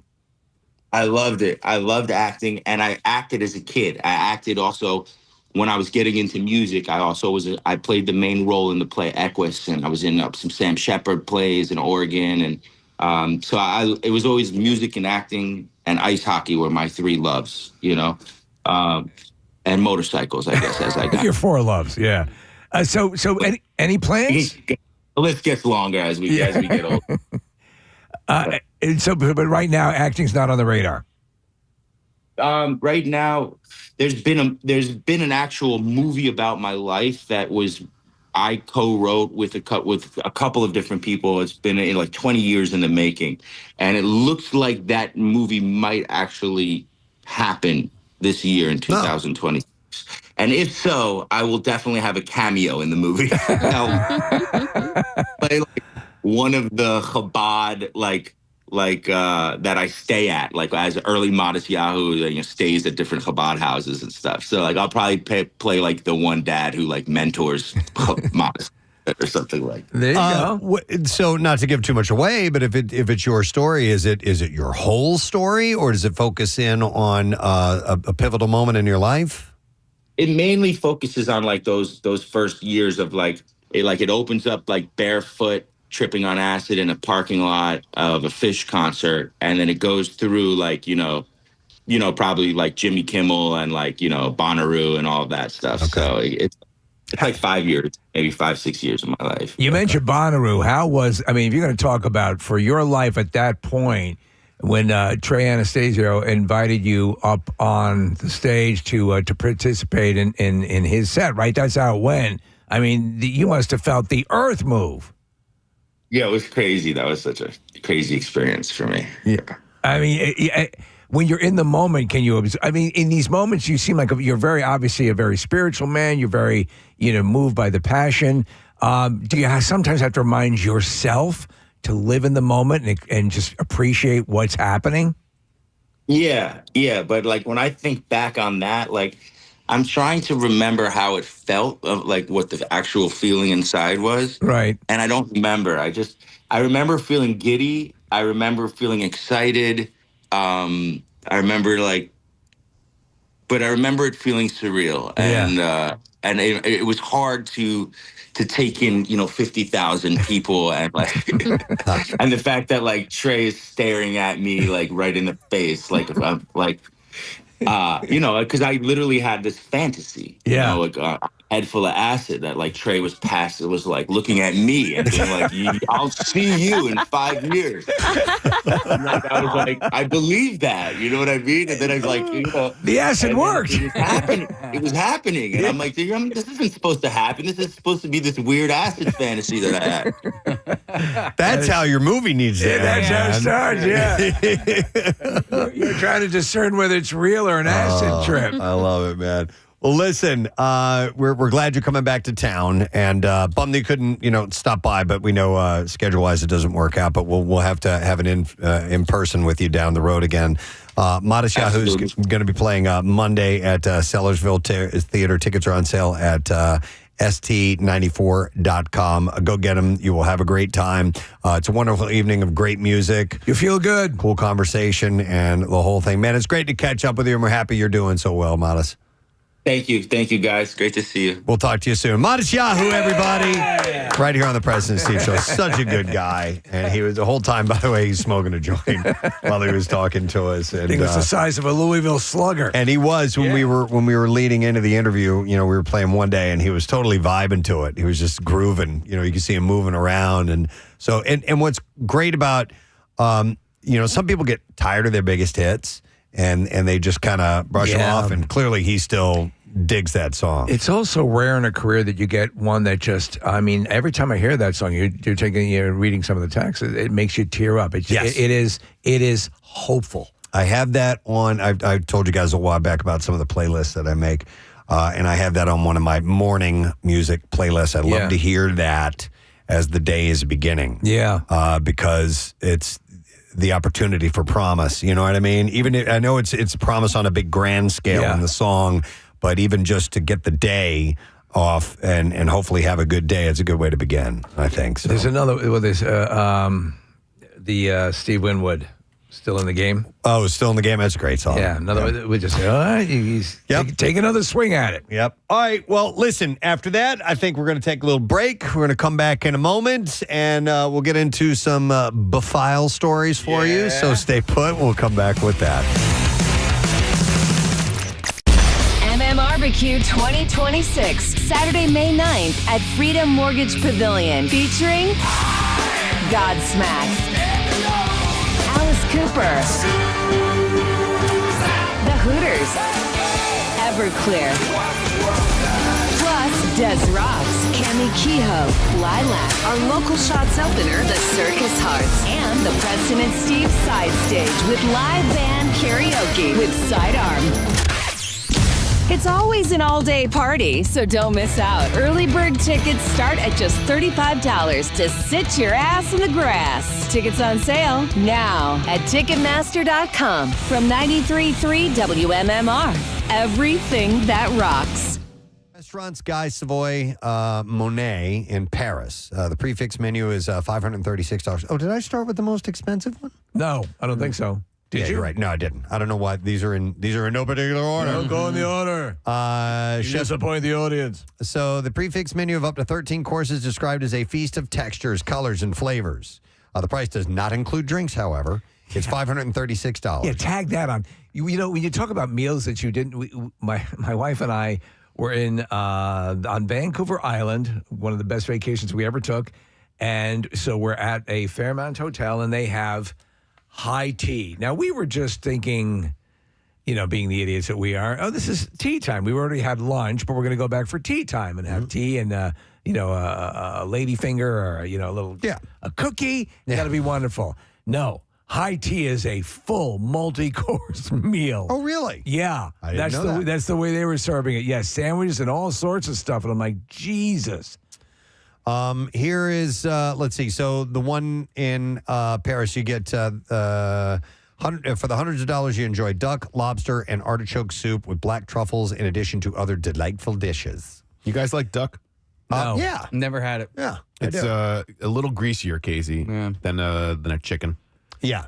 It's got, there's a, if compare to chicken. If they have a skin on it, there's a lot of Don't fat. even bring that to me. I don't want to hear about it. All right. Sorry, Gene. Ronald. Liam.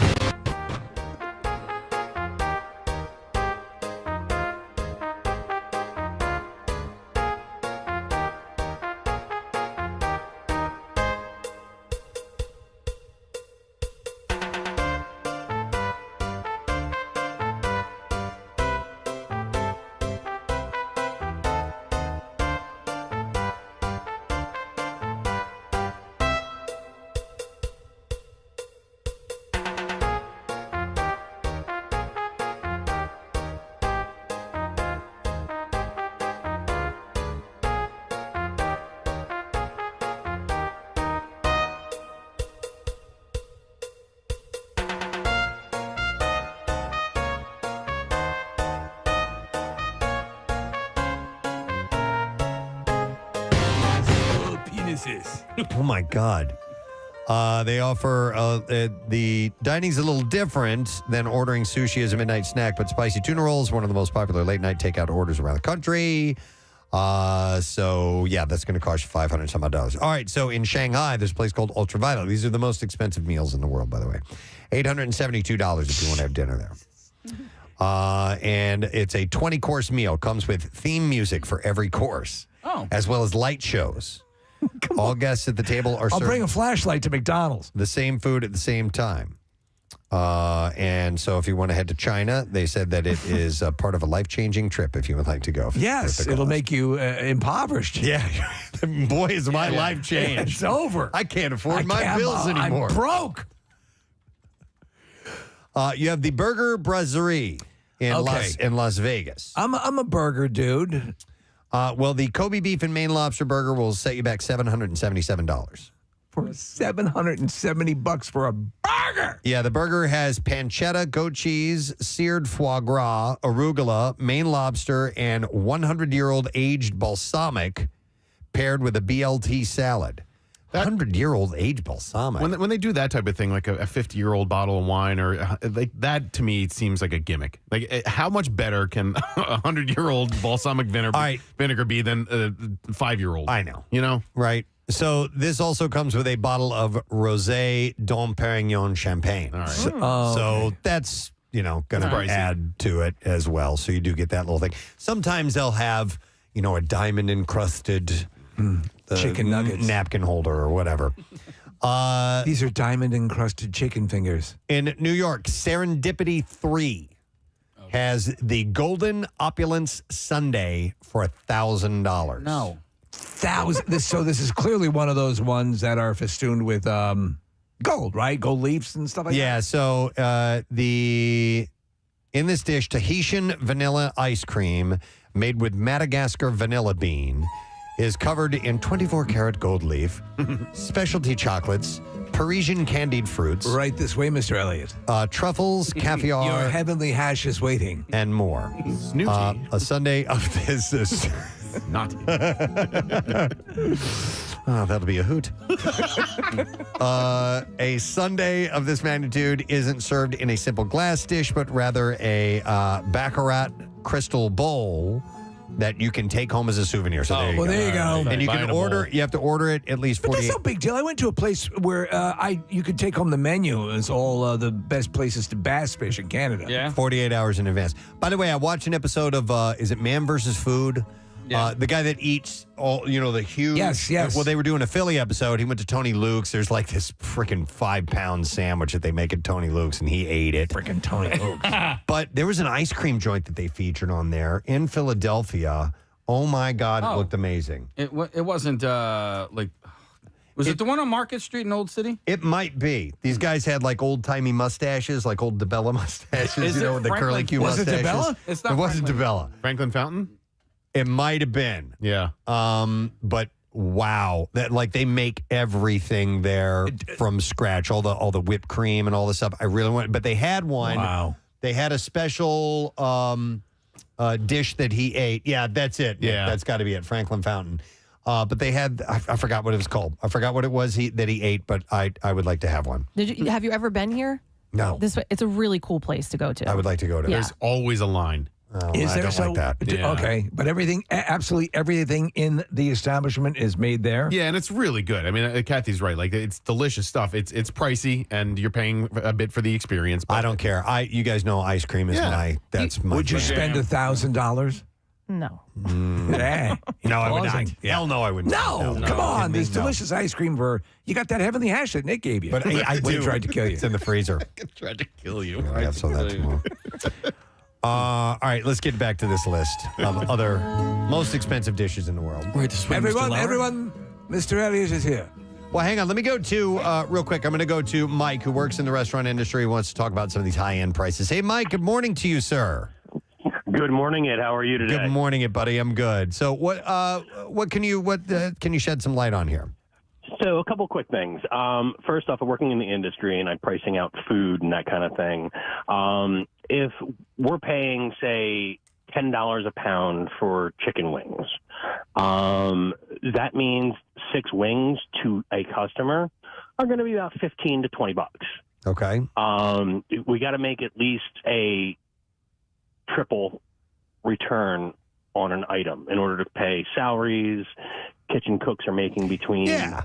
You got to pay the people that are putting this together for you. Sure. Mike, is that a standard way of reckoning this, or has it gotten a little out of whack of late with the prices going up? Well, so it's gone out of whack, but there's other things that restaurants do. So, like hand-cut French fries cost nothing to make. Yeah. So an order of like a 6-ounce order of French fries, hand cut, including labor, costs a restaurant about $1, but the average price is about $6-7. But then they turn around and they sell a chicken breast on a salad for $5, and the cost of that chicken breast is about $3-4. Okay. All right. So they kind of, every restaurant kind of makes up in certain ways. Okay. So what about $90 for how many chicken fingers was it? 16? 16 chicken 16 fingers. chicken fingers. That's ridiculous. Yes. Dude, that's just absolutely ridiculous. But Preston, as a connoisseur, I'm going to recommend that you go to Alinea in Chicago. Ooh, okay. One of the most amazing restaurants in the world. Researched the chef. He lost his palate through cancer. Oh. And then redeveloped his palate. Whoa. Amazing courses. What's the cuisine, Mike? Cost is No, the cuisine of this restaurant. People, for the name of the restaurant's Alinea. Okay. And cost per person is about $300, and that's not including any beverage. Steve was asking what the cuisine is. Oh, cuisine all over the place. Okay. It's hard to describe, but we got, when we had dessert, one of the dessert courses was a fruit roll-up kind of compote made into a helium-filled balloon with a spun sugar string. The entire thing was edible.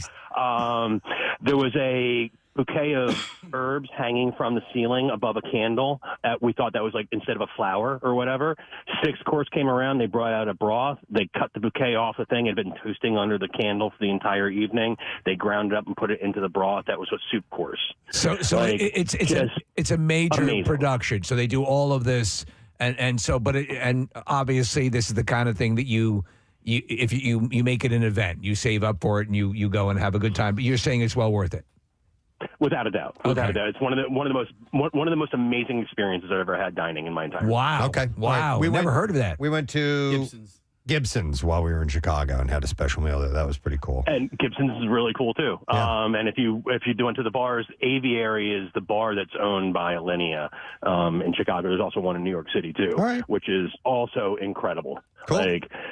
Like cocktails and globed and ice balls, that kind of stuff. Wow. Okay. All right. Thanks for the heads up, Mike. We appreciate it. Wow. Have a good one, man. Guys. All right, we'll see you. That's a whole higher end. But at least now there's a man who knows what he's talking about in the restaurant industry, and he says it's ridiculous to pay $90 for chicken fingers. I was speaking about great restaurants. I got a text from our buddy Mark Summers the other day. He's on vacation, and he's taking this. Somebody had offered him this trip, and it's great. He's on this, this private yacht and everything. Yes. It's amazing. Yeah, I remember he was talking about it. And he's in, he sent me a picture. It said at Positano. I'm not sure where that is. Italy. Yeah. In Italy, okay. Yeah.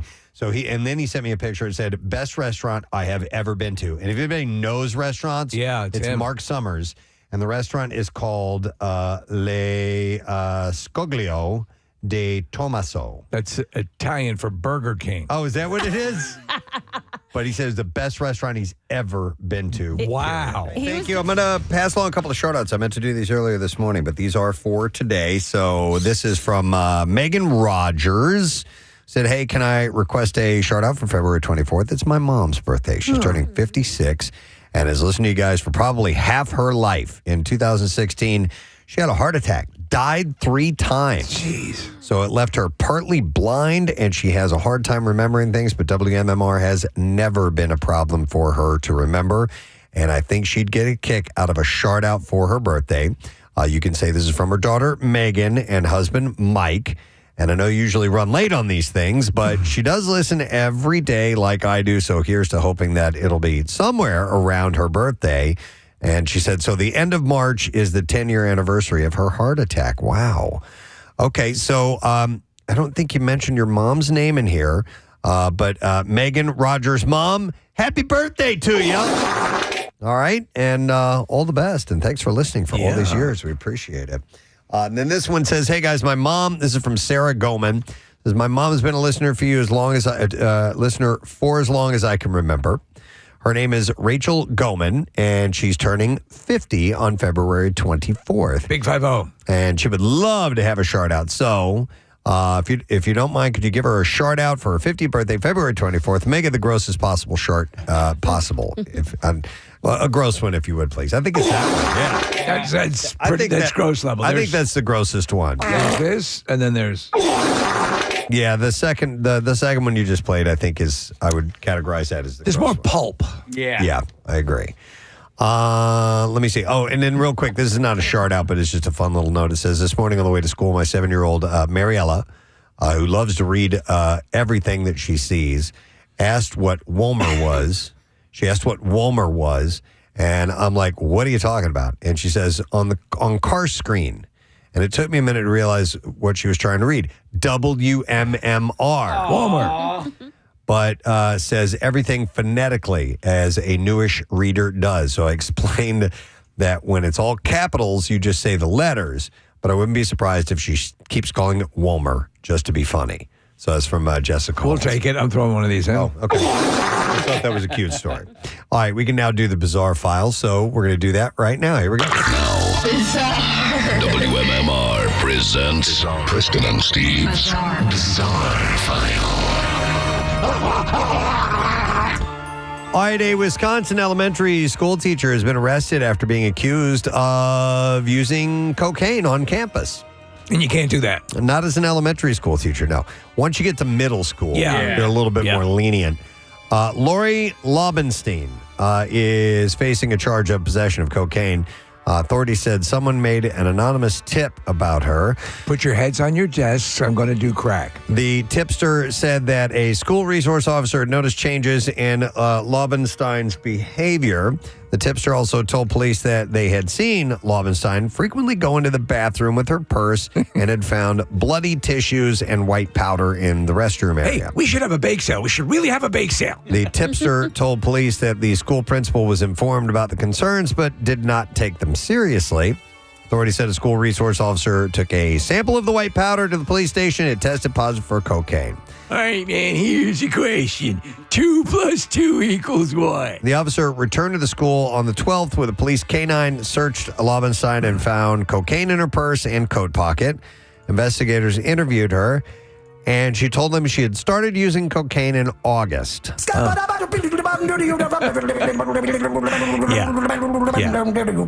Police she said sounds something. That she also admitted to using cocaine the day before school started and after school, as well as in the classroom and teacher's lounge bathrooms. It's pretty much the entire day. Coke all day. Yeah. No, I only use it when I'm asleep, when I wake up, when I'm at work, and when I'm going home after work. Lobenstein had told police that she she always cleans up after herself and would never put her students in danger. She uses the nose vacuum. The school district sent a letter to parents and families notifying them of the investigation and saying that at no point were students or staff in harm's way. Officials say the situation remains under investigation. The safest teachers are the ones that are snorting coke, right? Yep, they clean up after Yes, themselves. right. A woman in South Korea allegedly used ChatGPT to plan the murder of 2 men, police said. The 21-year-old woman, surnamed Kim, is accused of killing 2 men in separate incidents using the same method, which was mixing drugs with alcohol. She was arrested and was initially charged with the lesser offense of inflicting bodily injury resulting in death. However, charge later upgraded to murder after her phone history revealed that she was aware of the potential consequences. Police said an analysis of her phone showed that she had repeatedly asked ChatGPT, what happens if you take sleeping pills with alcohol? And she also wrote, how many do you need to take for it to be dangerous, and could it kill someone?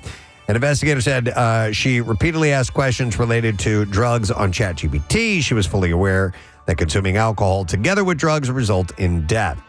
Ms. Kim previously admitted to mixing prescribed sedatives containing benzos into the men's drinks, but insisted she didn't know that it would cause death.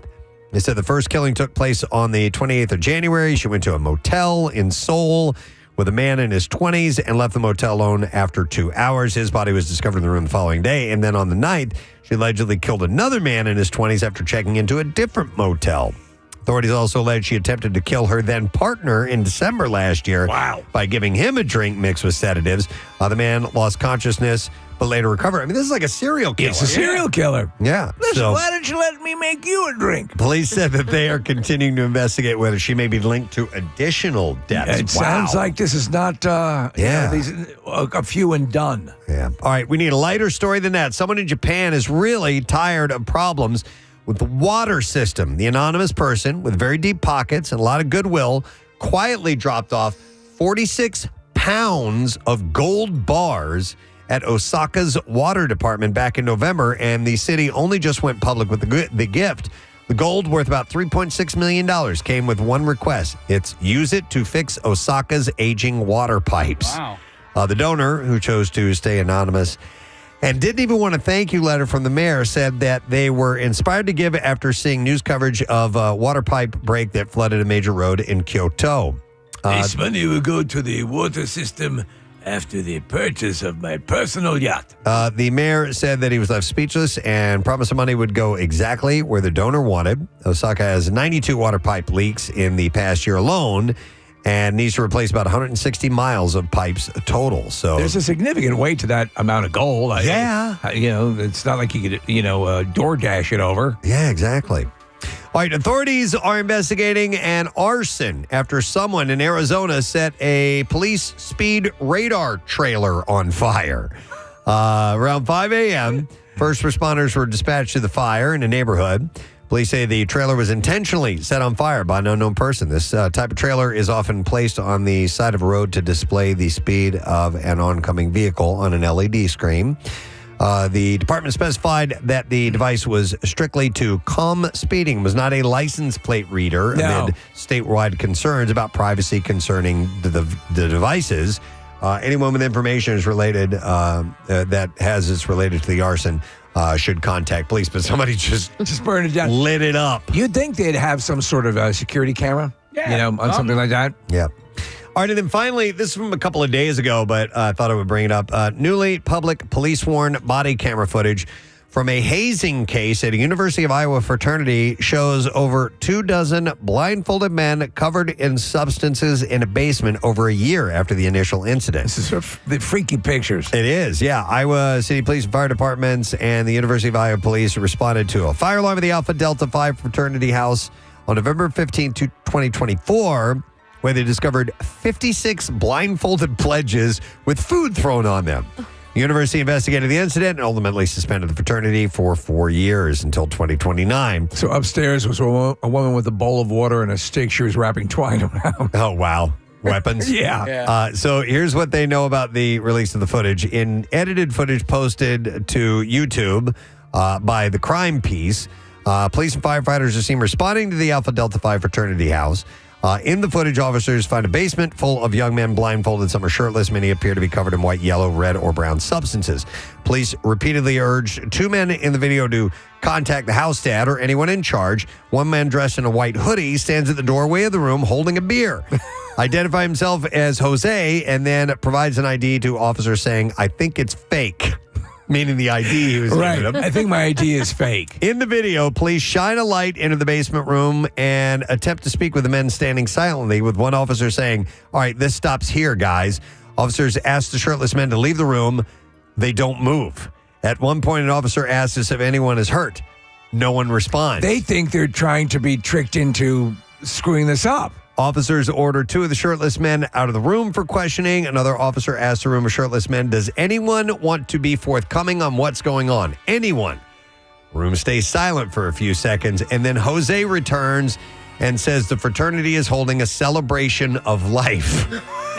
Seems very celebratory. Outside, an officer tells an apparent fraternity member that with prominent hazing deaths around the country, the university has very, very strict policy on hazing. The fraternity member, who identifies himself as a fraternity president, admits the pledges were taking part in a ritual prior to the initiation where they are blindfolded and messed with. The body camera footage has caught social media's attention since being released.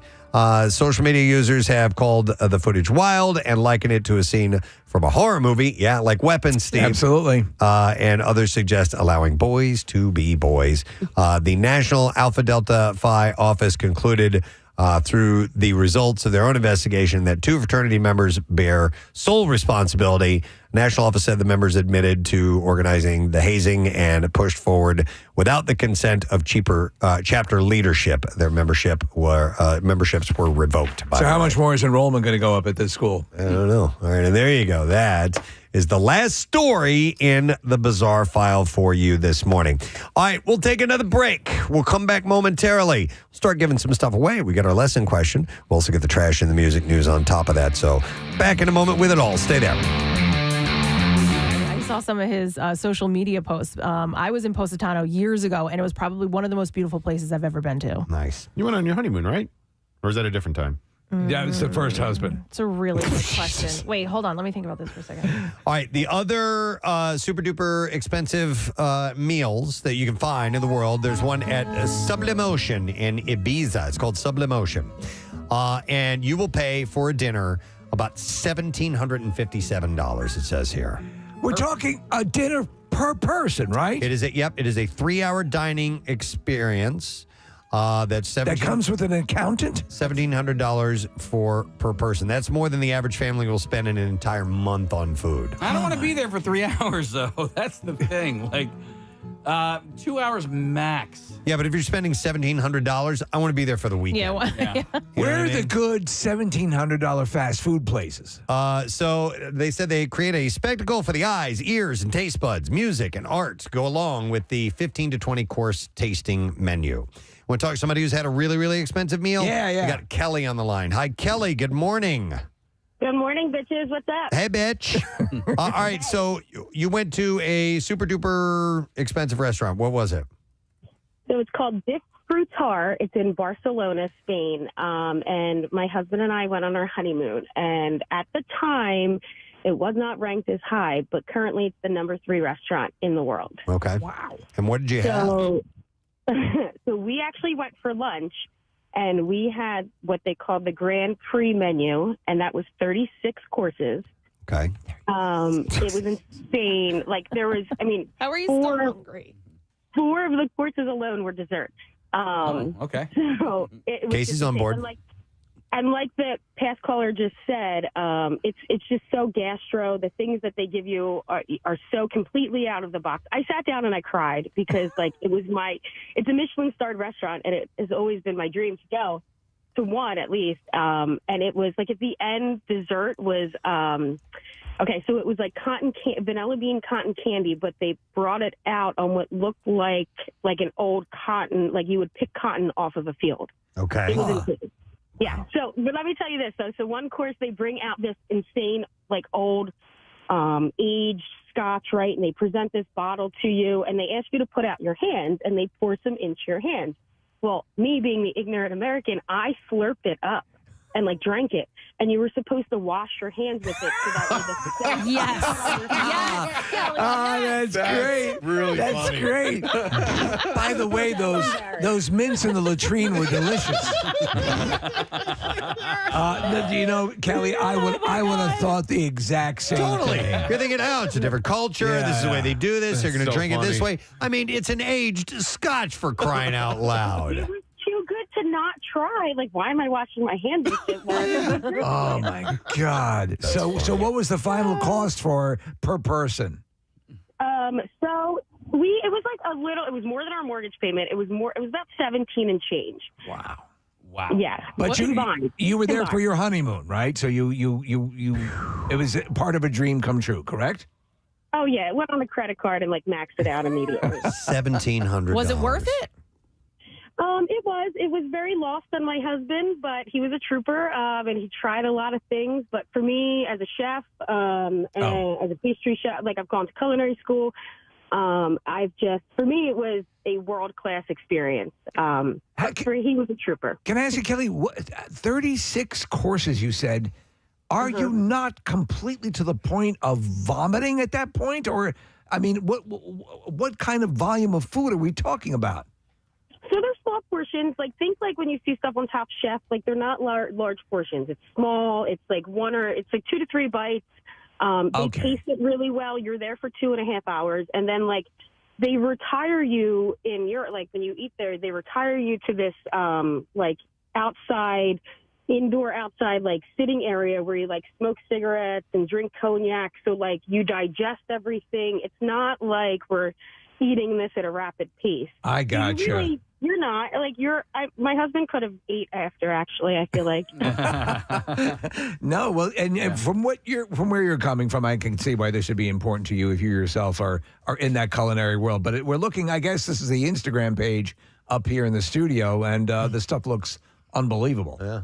Yeah, and the chef was super nice. He came out to our table. He walked me through the kitchen. Like, I don't know how he like said that. I felt like an honor to meet him, but then he's like, "Oh, this is a chef from the United States," and I'm like, "Absolutely not. I am not you. Like, But it was incredible. I highly recommend. That is cool. Yeah, Cal, where are you a pastry chef? So I'm your Mary Mead girl. I make all the baked goods at Mary Mead Farm. Mary Mead Farm's great. Yeah. Oh, Preston stole your ice cream. Yeah, that's right. Remember that? Yeah, you got to come. Thumbs up on the peanut butter chocolate, by the way. Excellent. I need more of that. All right. Thank you, Kelly.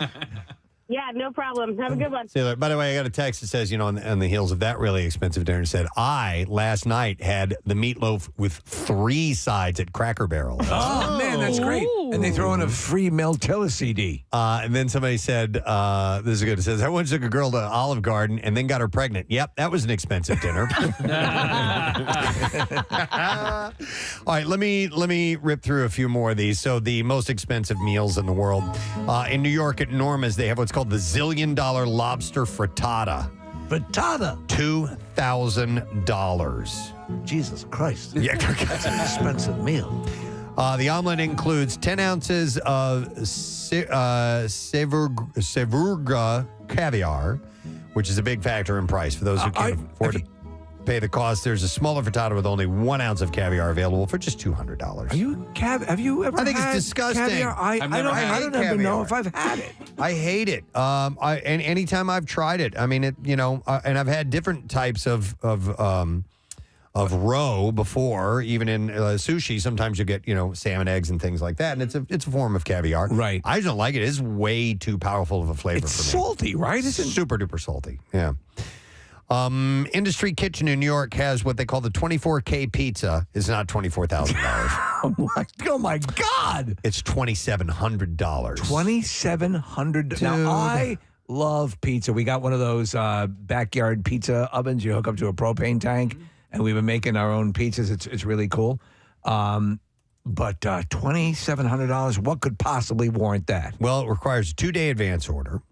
And you are not paying for an average cheese and pepperoni pie. This pizza has Stilton cheese, foie gras, platinum Osetra caviar, once again with the caviar. That's Sublime on 93.3 WMMR. Everything that rocks, of course. It is just shade after 10 o'clock, 3 minutes to be specific. Sun is starting to get tucked away behind some clouds. It's going to happen as the day progresses. Started off a nice, bright, sunny morning, but cold today and breezy as well. High only 33, so it's going to feel quite brisk. But we got good stuff on the way. Yeah. Tomorrow, even though there might be some snow showers in the morning, high's going to be about 47 degrees. It's going to be a stark difference from today. Low 40s on Thursday and Friday. But then Saturday, once we get into the heart of the weekend, high's going to be like 53, 55 degrees. So a lot of this when we had a is gonna little be bit of that last week, Yeah. it felt excellent. Yeah, the day before, on Saturday, it was really comfortable. I was out in just a windbreaker. It was terrific. And I could see my lawn. Yeah. I know.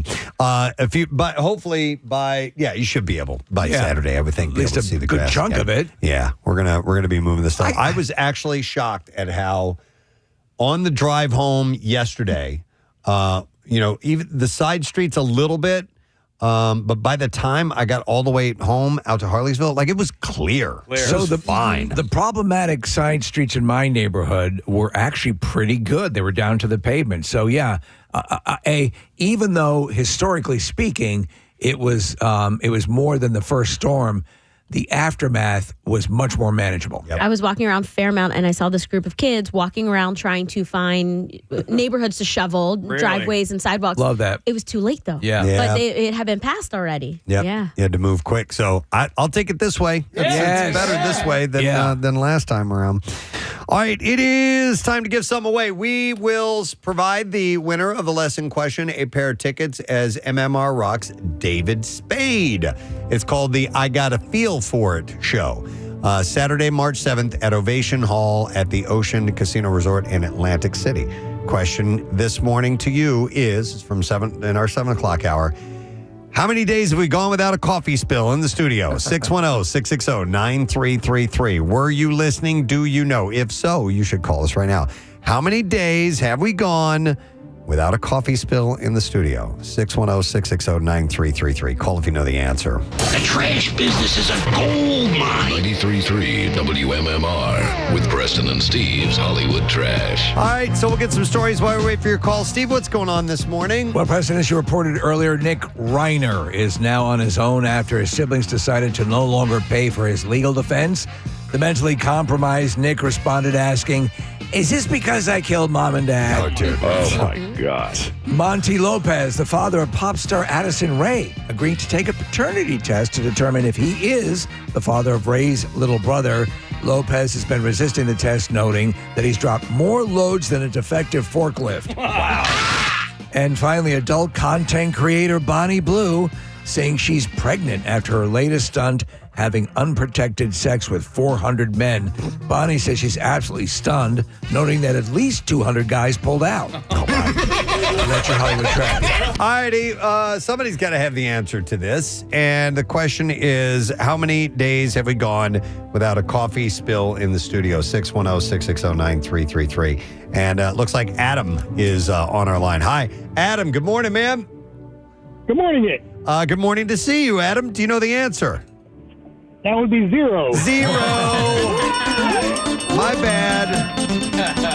Hang on, Adam. You got yourself a prize. We're going to give you tickets to see David Spade, the I Got a Feel For It tour, Saturday, March 7th at Ovation Hall at Ocean Casino Resort in Atlantic City. And tickets are on sale now via theoceanac.com. Now, Preston and Steve's Music News on 93.3 WMMR.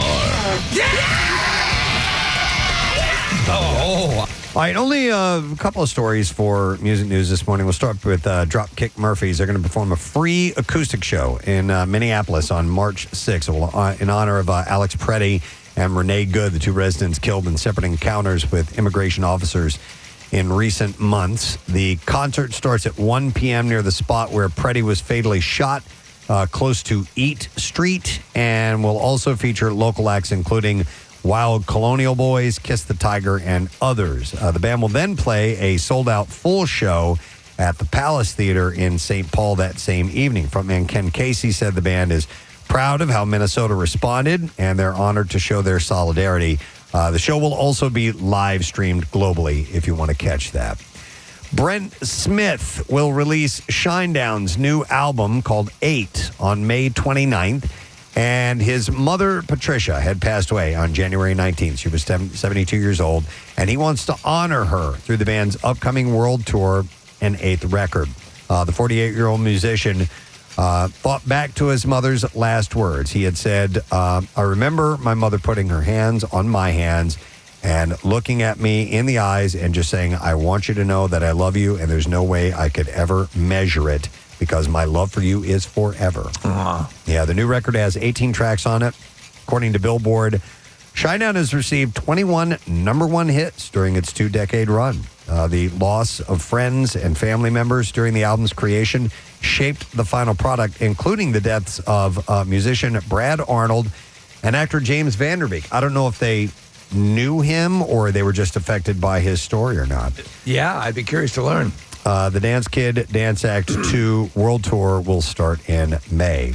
And then just one other thing. The Louder Than Life Festival has revealed its 2026 lineup, its biggest ever, with nearly 200 bands set to play September 17th through the 20th at the Kentucky Exposition Center in Louisville. Iron Maiden headlines on Thursday alongside Pantera and Megadeth. My Chemical Romance leads Friday with Pierce the Veil and A Day to Remember. And Limp Bizkit is going to top Saturday with Papa Roach and Sublime. And then Tool will close things out Sunday with Gojira and also Danny Elfman, which is pretty interesting. That's pretty wild. Yeah.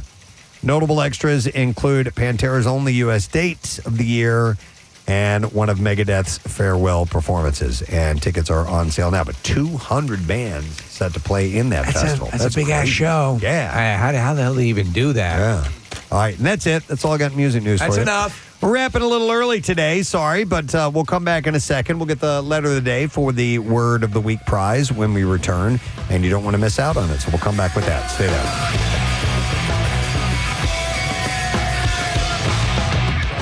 And 24-karat gold leaves top it off. That's stupid. Forgive me, but what foie gras again is the it's goose liver. Goose liver, yes. Yeah. Right. And I do like foie gras, which, I know it's not ethically a very good thing to have because they fatten up the birds, really. And and they staple them to death. On the don't rarest of occasions, I will have it. But no, it's bad for the animal. It's considered cruel. There's a picture of this very same pizza that you're talking about up in this. That does not look enticing to me at all. Looks horrible. No. Yeah. Looks disgusting.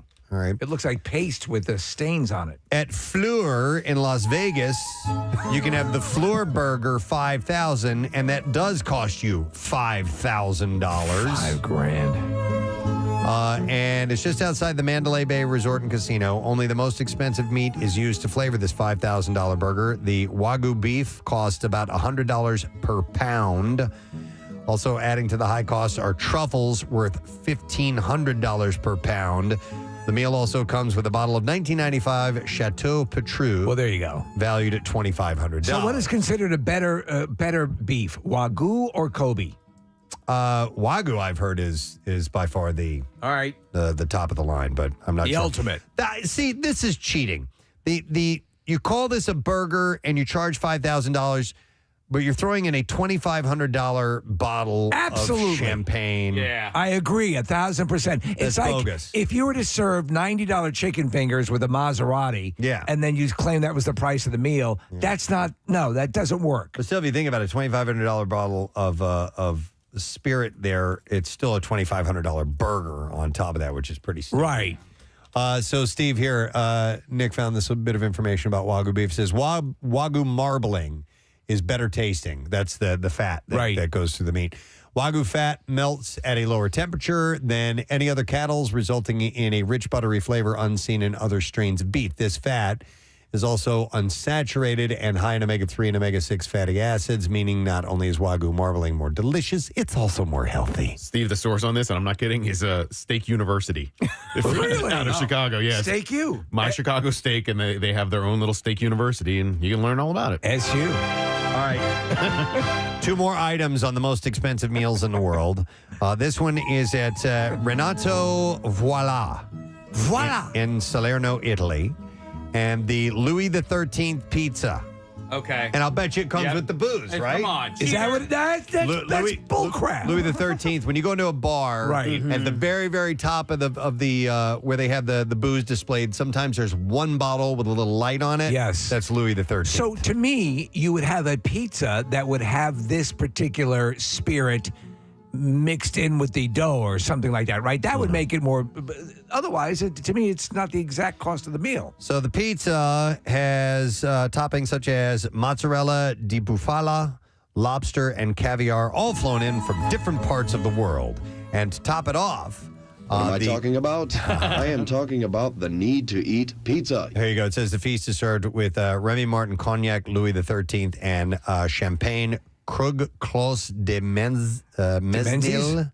Not de Menzies. Are you on de Menzies? This is a red wine. 1995. Okay. And then the last one, which is the most expensive meal in the world, the Fortress Resort and Spa in Sri Lanka. Oh. And they have the Fortress Stilt Fisherman Indulgence. Okay. A somewhat separate note. I saw Steve. I think this was History Channel. It was fascinating. It was richest people in history. Right. And I never had seen anything about this fortress before. But this, I don't know if it's like a sultan or whoever, built this place. And if in today's standards, it would be the most expensive piece of real estate in the world. It's a fascinating look into and Preston, I guess this restaurant is right next to it or a part of it or whatever. Okay. It's across from the Hooters. It's a tourist attraction at this point, and so anybody can go and visit. But it's a really impressive place, and I had never heard of it until I saw this show on the History Channel. Well, the Fortress Stilt Fisherman's Indulgence cost $14,500. Right. Is this, Connor? Is this what we're looking at on the screen here? This is stupid looking. It's ridiculous. It looks like a game of mousetrap. Steve, you are dude. Yes. Right? Yes. The guy on the little springboard that dives in it, that's what it looks like. Oh, you know what? I'll have chicken fingers and play mousetrap for much less. So it's made on a special request, minimum of 24 hours notice. Just the $90 fingers, Kathy, looking a lot better with this. Yeah, seriously. It's a dessert, by the way. It's a dessert that features Italian cassata flavored with Irish cream. I don't know what that is. I might be in. And is served with a pomegranate and mango compote. The base is a champagne sabayon adorned with it. Listen to this, Kathy. An 80-carat aquamarine stone. Well, there you go. So you're at a jewelry store. Yeah. And dessert, which is placed beneath a handcrafted chocolate stilt fisherman. Well, you can get, there is the unlimited breadsticks at Olive Garden, right? But there's one that costs $10,000 because it comes with rubies. Yeah. All right. Anyhow, those are the most expensive meals in the world. So, yeah. That's a type of living that is completely alien to us. Just cushioned the $90 chicken fingers part of that. So if you go to Montauk, Right. $90 for chicken fingers, This is no a big steal. deal. Yeah. All right. By the way, real quick, I want to mention we have a new Daily Rush video that's up and running. It's called Beer, Social Diseases, and the Great Depression. Steve takes on a tour of Philadelphia's long history of women brewers and also their social diseases throughout the years. And you can be the first to see the newest Daily Rush by subscribing to our YouTube channel, which is sponsored by Xfinity's Gig Speed Internet. Learn more at xfinity.com. We're going to take a break, and when we get back, the lovely Danica McKellar will join us. Stay with us.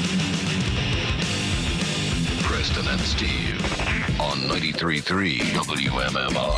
93.3 WMMR presents Alice and Jane. Do I need to read this? Well, I Is this happening tell now? you. Yeah, I mean, It says, I have a surprise coming. Oh. And it's from Casey. And I don't know what it's about. We were going to talk about I like something, surprises. but I do like surprises, so I'm intrigued. What's the ETA? Oh, I bet I know what it is. Yeah? Chicken fingers. No. No. That's what I thought too. Close. Oh, man. Dairy Queen? Close. Oh, wait, the croissant. No, the croissants. Croissants. Oh. Yes. Fresh out of the oven. They're on From their way out. Pagano's downstairs, the restaurant Casey said earlier this morning, best he's ever had ever. I love croissants. And so Warm they're going and to. buttery. So will we be eating them That's on a great the air? porn Or Warm and buttery. I want you to take a bite on the air. All right. And so, I went down a little bit earlier. Lee took care of us. Charged us full price, you know. Are they in transit now? But they're in transit. Yeah, I think we just sent Mara down there for him. Matt, the head guy down there, did a while back, and I forgot what we had done, but he offered to buy us to send breakfast up to us, and it happened like in a week when we had too much going on and I couldn't coordinate it. So we do appreciate that offer. It might have been when we got into the Radio Hall of Fame. I'm not really 100% sure, but nonetheless, they're great people down at Pagano's, which is awesome to have them here. Okay, so so when it's coming up, I don't want you guys to, if you do you want to get one of those rideshare bikes down there to bring it up quicker? Yeah, they now have these rideshare bicycles in our parking lot. And we're getting bees, aren't we? Are we getting bees? Yeah, I think there's going to be beehives. That we got an email from Tony Perrone over our vacation saying that they're going to set up bees. And Steve, I think it's the same. The Red Hot Chili Peppers on 93.3 WMMR. Can't stop. 19 minutes after 10 o'clock, unfortunately, we are stopping for the day, but we'll return tomorrow, shortly, not too far off, and spend another magical morning with you, my friend. Transformative. Today has been fun, and Matisyahu was excellent. Yeah. It was great to talk to him. We had him on in the 9 o'clock hour and spent a good 35 minutes chatting with him in preparation for his show, which is coming up the Sellersville Theater on Monday night. Tickets are available at st94.com if you'd like to go get him. It's a cool, awesome, vibey show, and he's a feel-good guy, man. That's what he puts on. He puts on that whole, the reggae stuff, the beat. He's actually a really good beatboxer. Oh, yeah. Yeah. He's a multi-talented guy, but I love that reggae thing. It just kind of, I don't know, it makes you feel good. It does. You know what I mean? Yeah.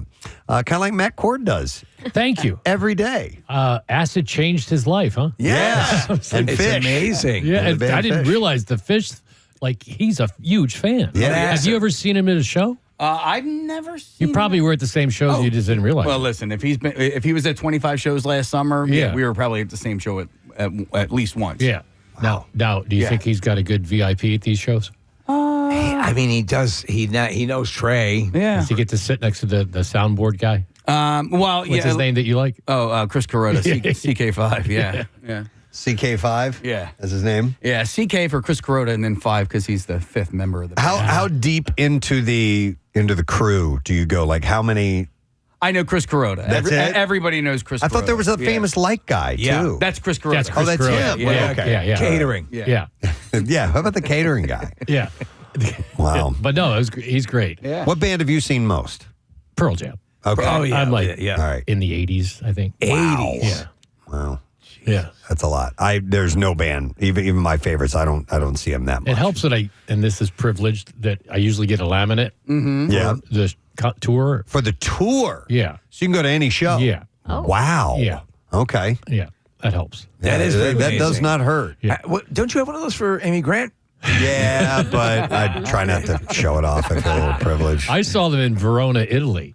Yeah. Oh, wow. And they just had the closing ceremony. At the Coliseum? Yeah, yeah. That's where you saw them? Yeah. I literally... It's called the Arena. Yeah. And it's built before the Roman Coliseum. I was there last year. You were there too? Yeah. Dude. Not to see Pearl Jam. I was there to see Amy Grant. But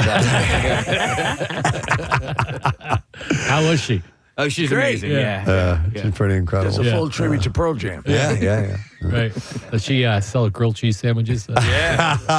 I'm surprised that venue is as big as it is. As old as it is, it's that big. They've redone it a little bit, but Yeah.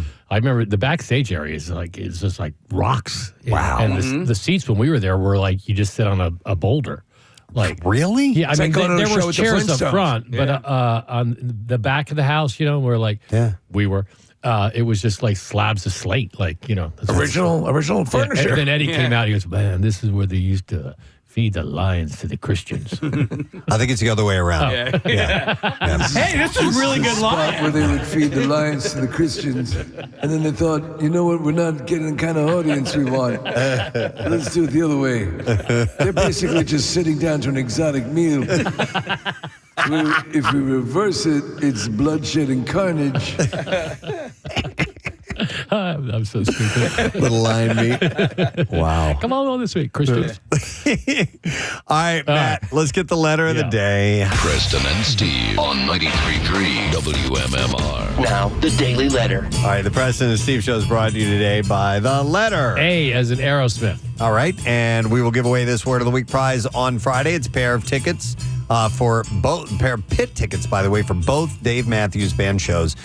Friday, July 10th and Saturday, July 11th at Freedom Mortgage Pavilion. And tickets are on sale now for both shows, and you can get those through Ticketmaster. So a few more days, and we give them away. Yeah, guys. I just have a question for you, Matt, because I just noticed it today. But when you give the letter of the day, do you always say as in a band or an artist? I try to. 90% of the time. Yeah, okay. Yesterday was Racer, so there probably is a band named Racer. Like Racer X, maybe? Yeah. Racer X was a band, yeah. All right. Okay. Yeah. What's up on the show, dude? Today is George Thorogood's 76th birthday. There you go. A lot of artists are 76 all of a sudden. Really? Because I just did Peter Gabriel the other day. He was 76. Lou Graham's 76. Dr. J just turned 76. Anyway, George Thorogood, REM, and Guns N' Roses. All right. All heavy drinkers. Yeah, true. And 4-packs lift tickets for Camelback for Lame Ass Trivia. And today's vinyl cut, Pierre's vinyl cut, The Kinks, a live record of One More from the Road. Another great one. Oh my gosh, this has everything on it. Yeah.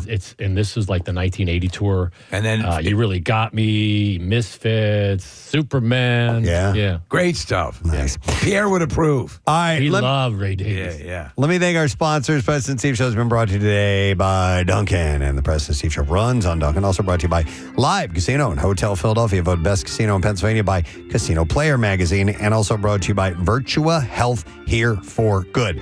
Tomorrow on this very program, we'll do a Wednesday morning thing where we check in with, tomorrow it's going to be Mike and Karen from Fox Good Day. And in our studio, this is pretty cool. From the Indigo Girls, Emily Sailors will be stopping by. I love the Indigo Girls. Yes. Yep. Is she playing? No. She is not. She's doing a one-man band kind of thing. We're going to have a nice conversation with her, so it should be pretty cool. All right, that's it. We are done. Rage on. Have a great day in the morning, and we'll see you tomorrow, friend. Bye-bye.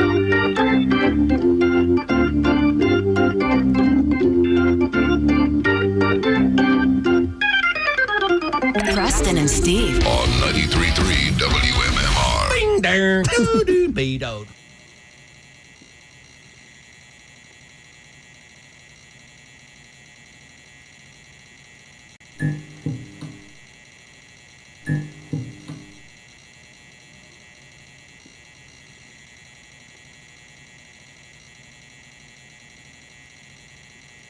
Mm-hmm.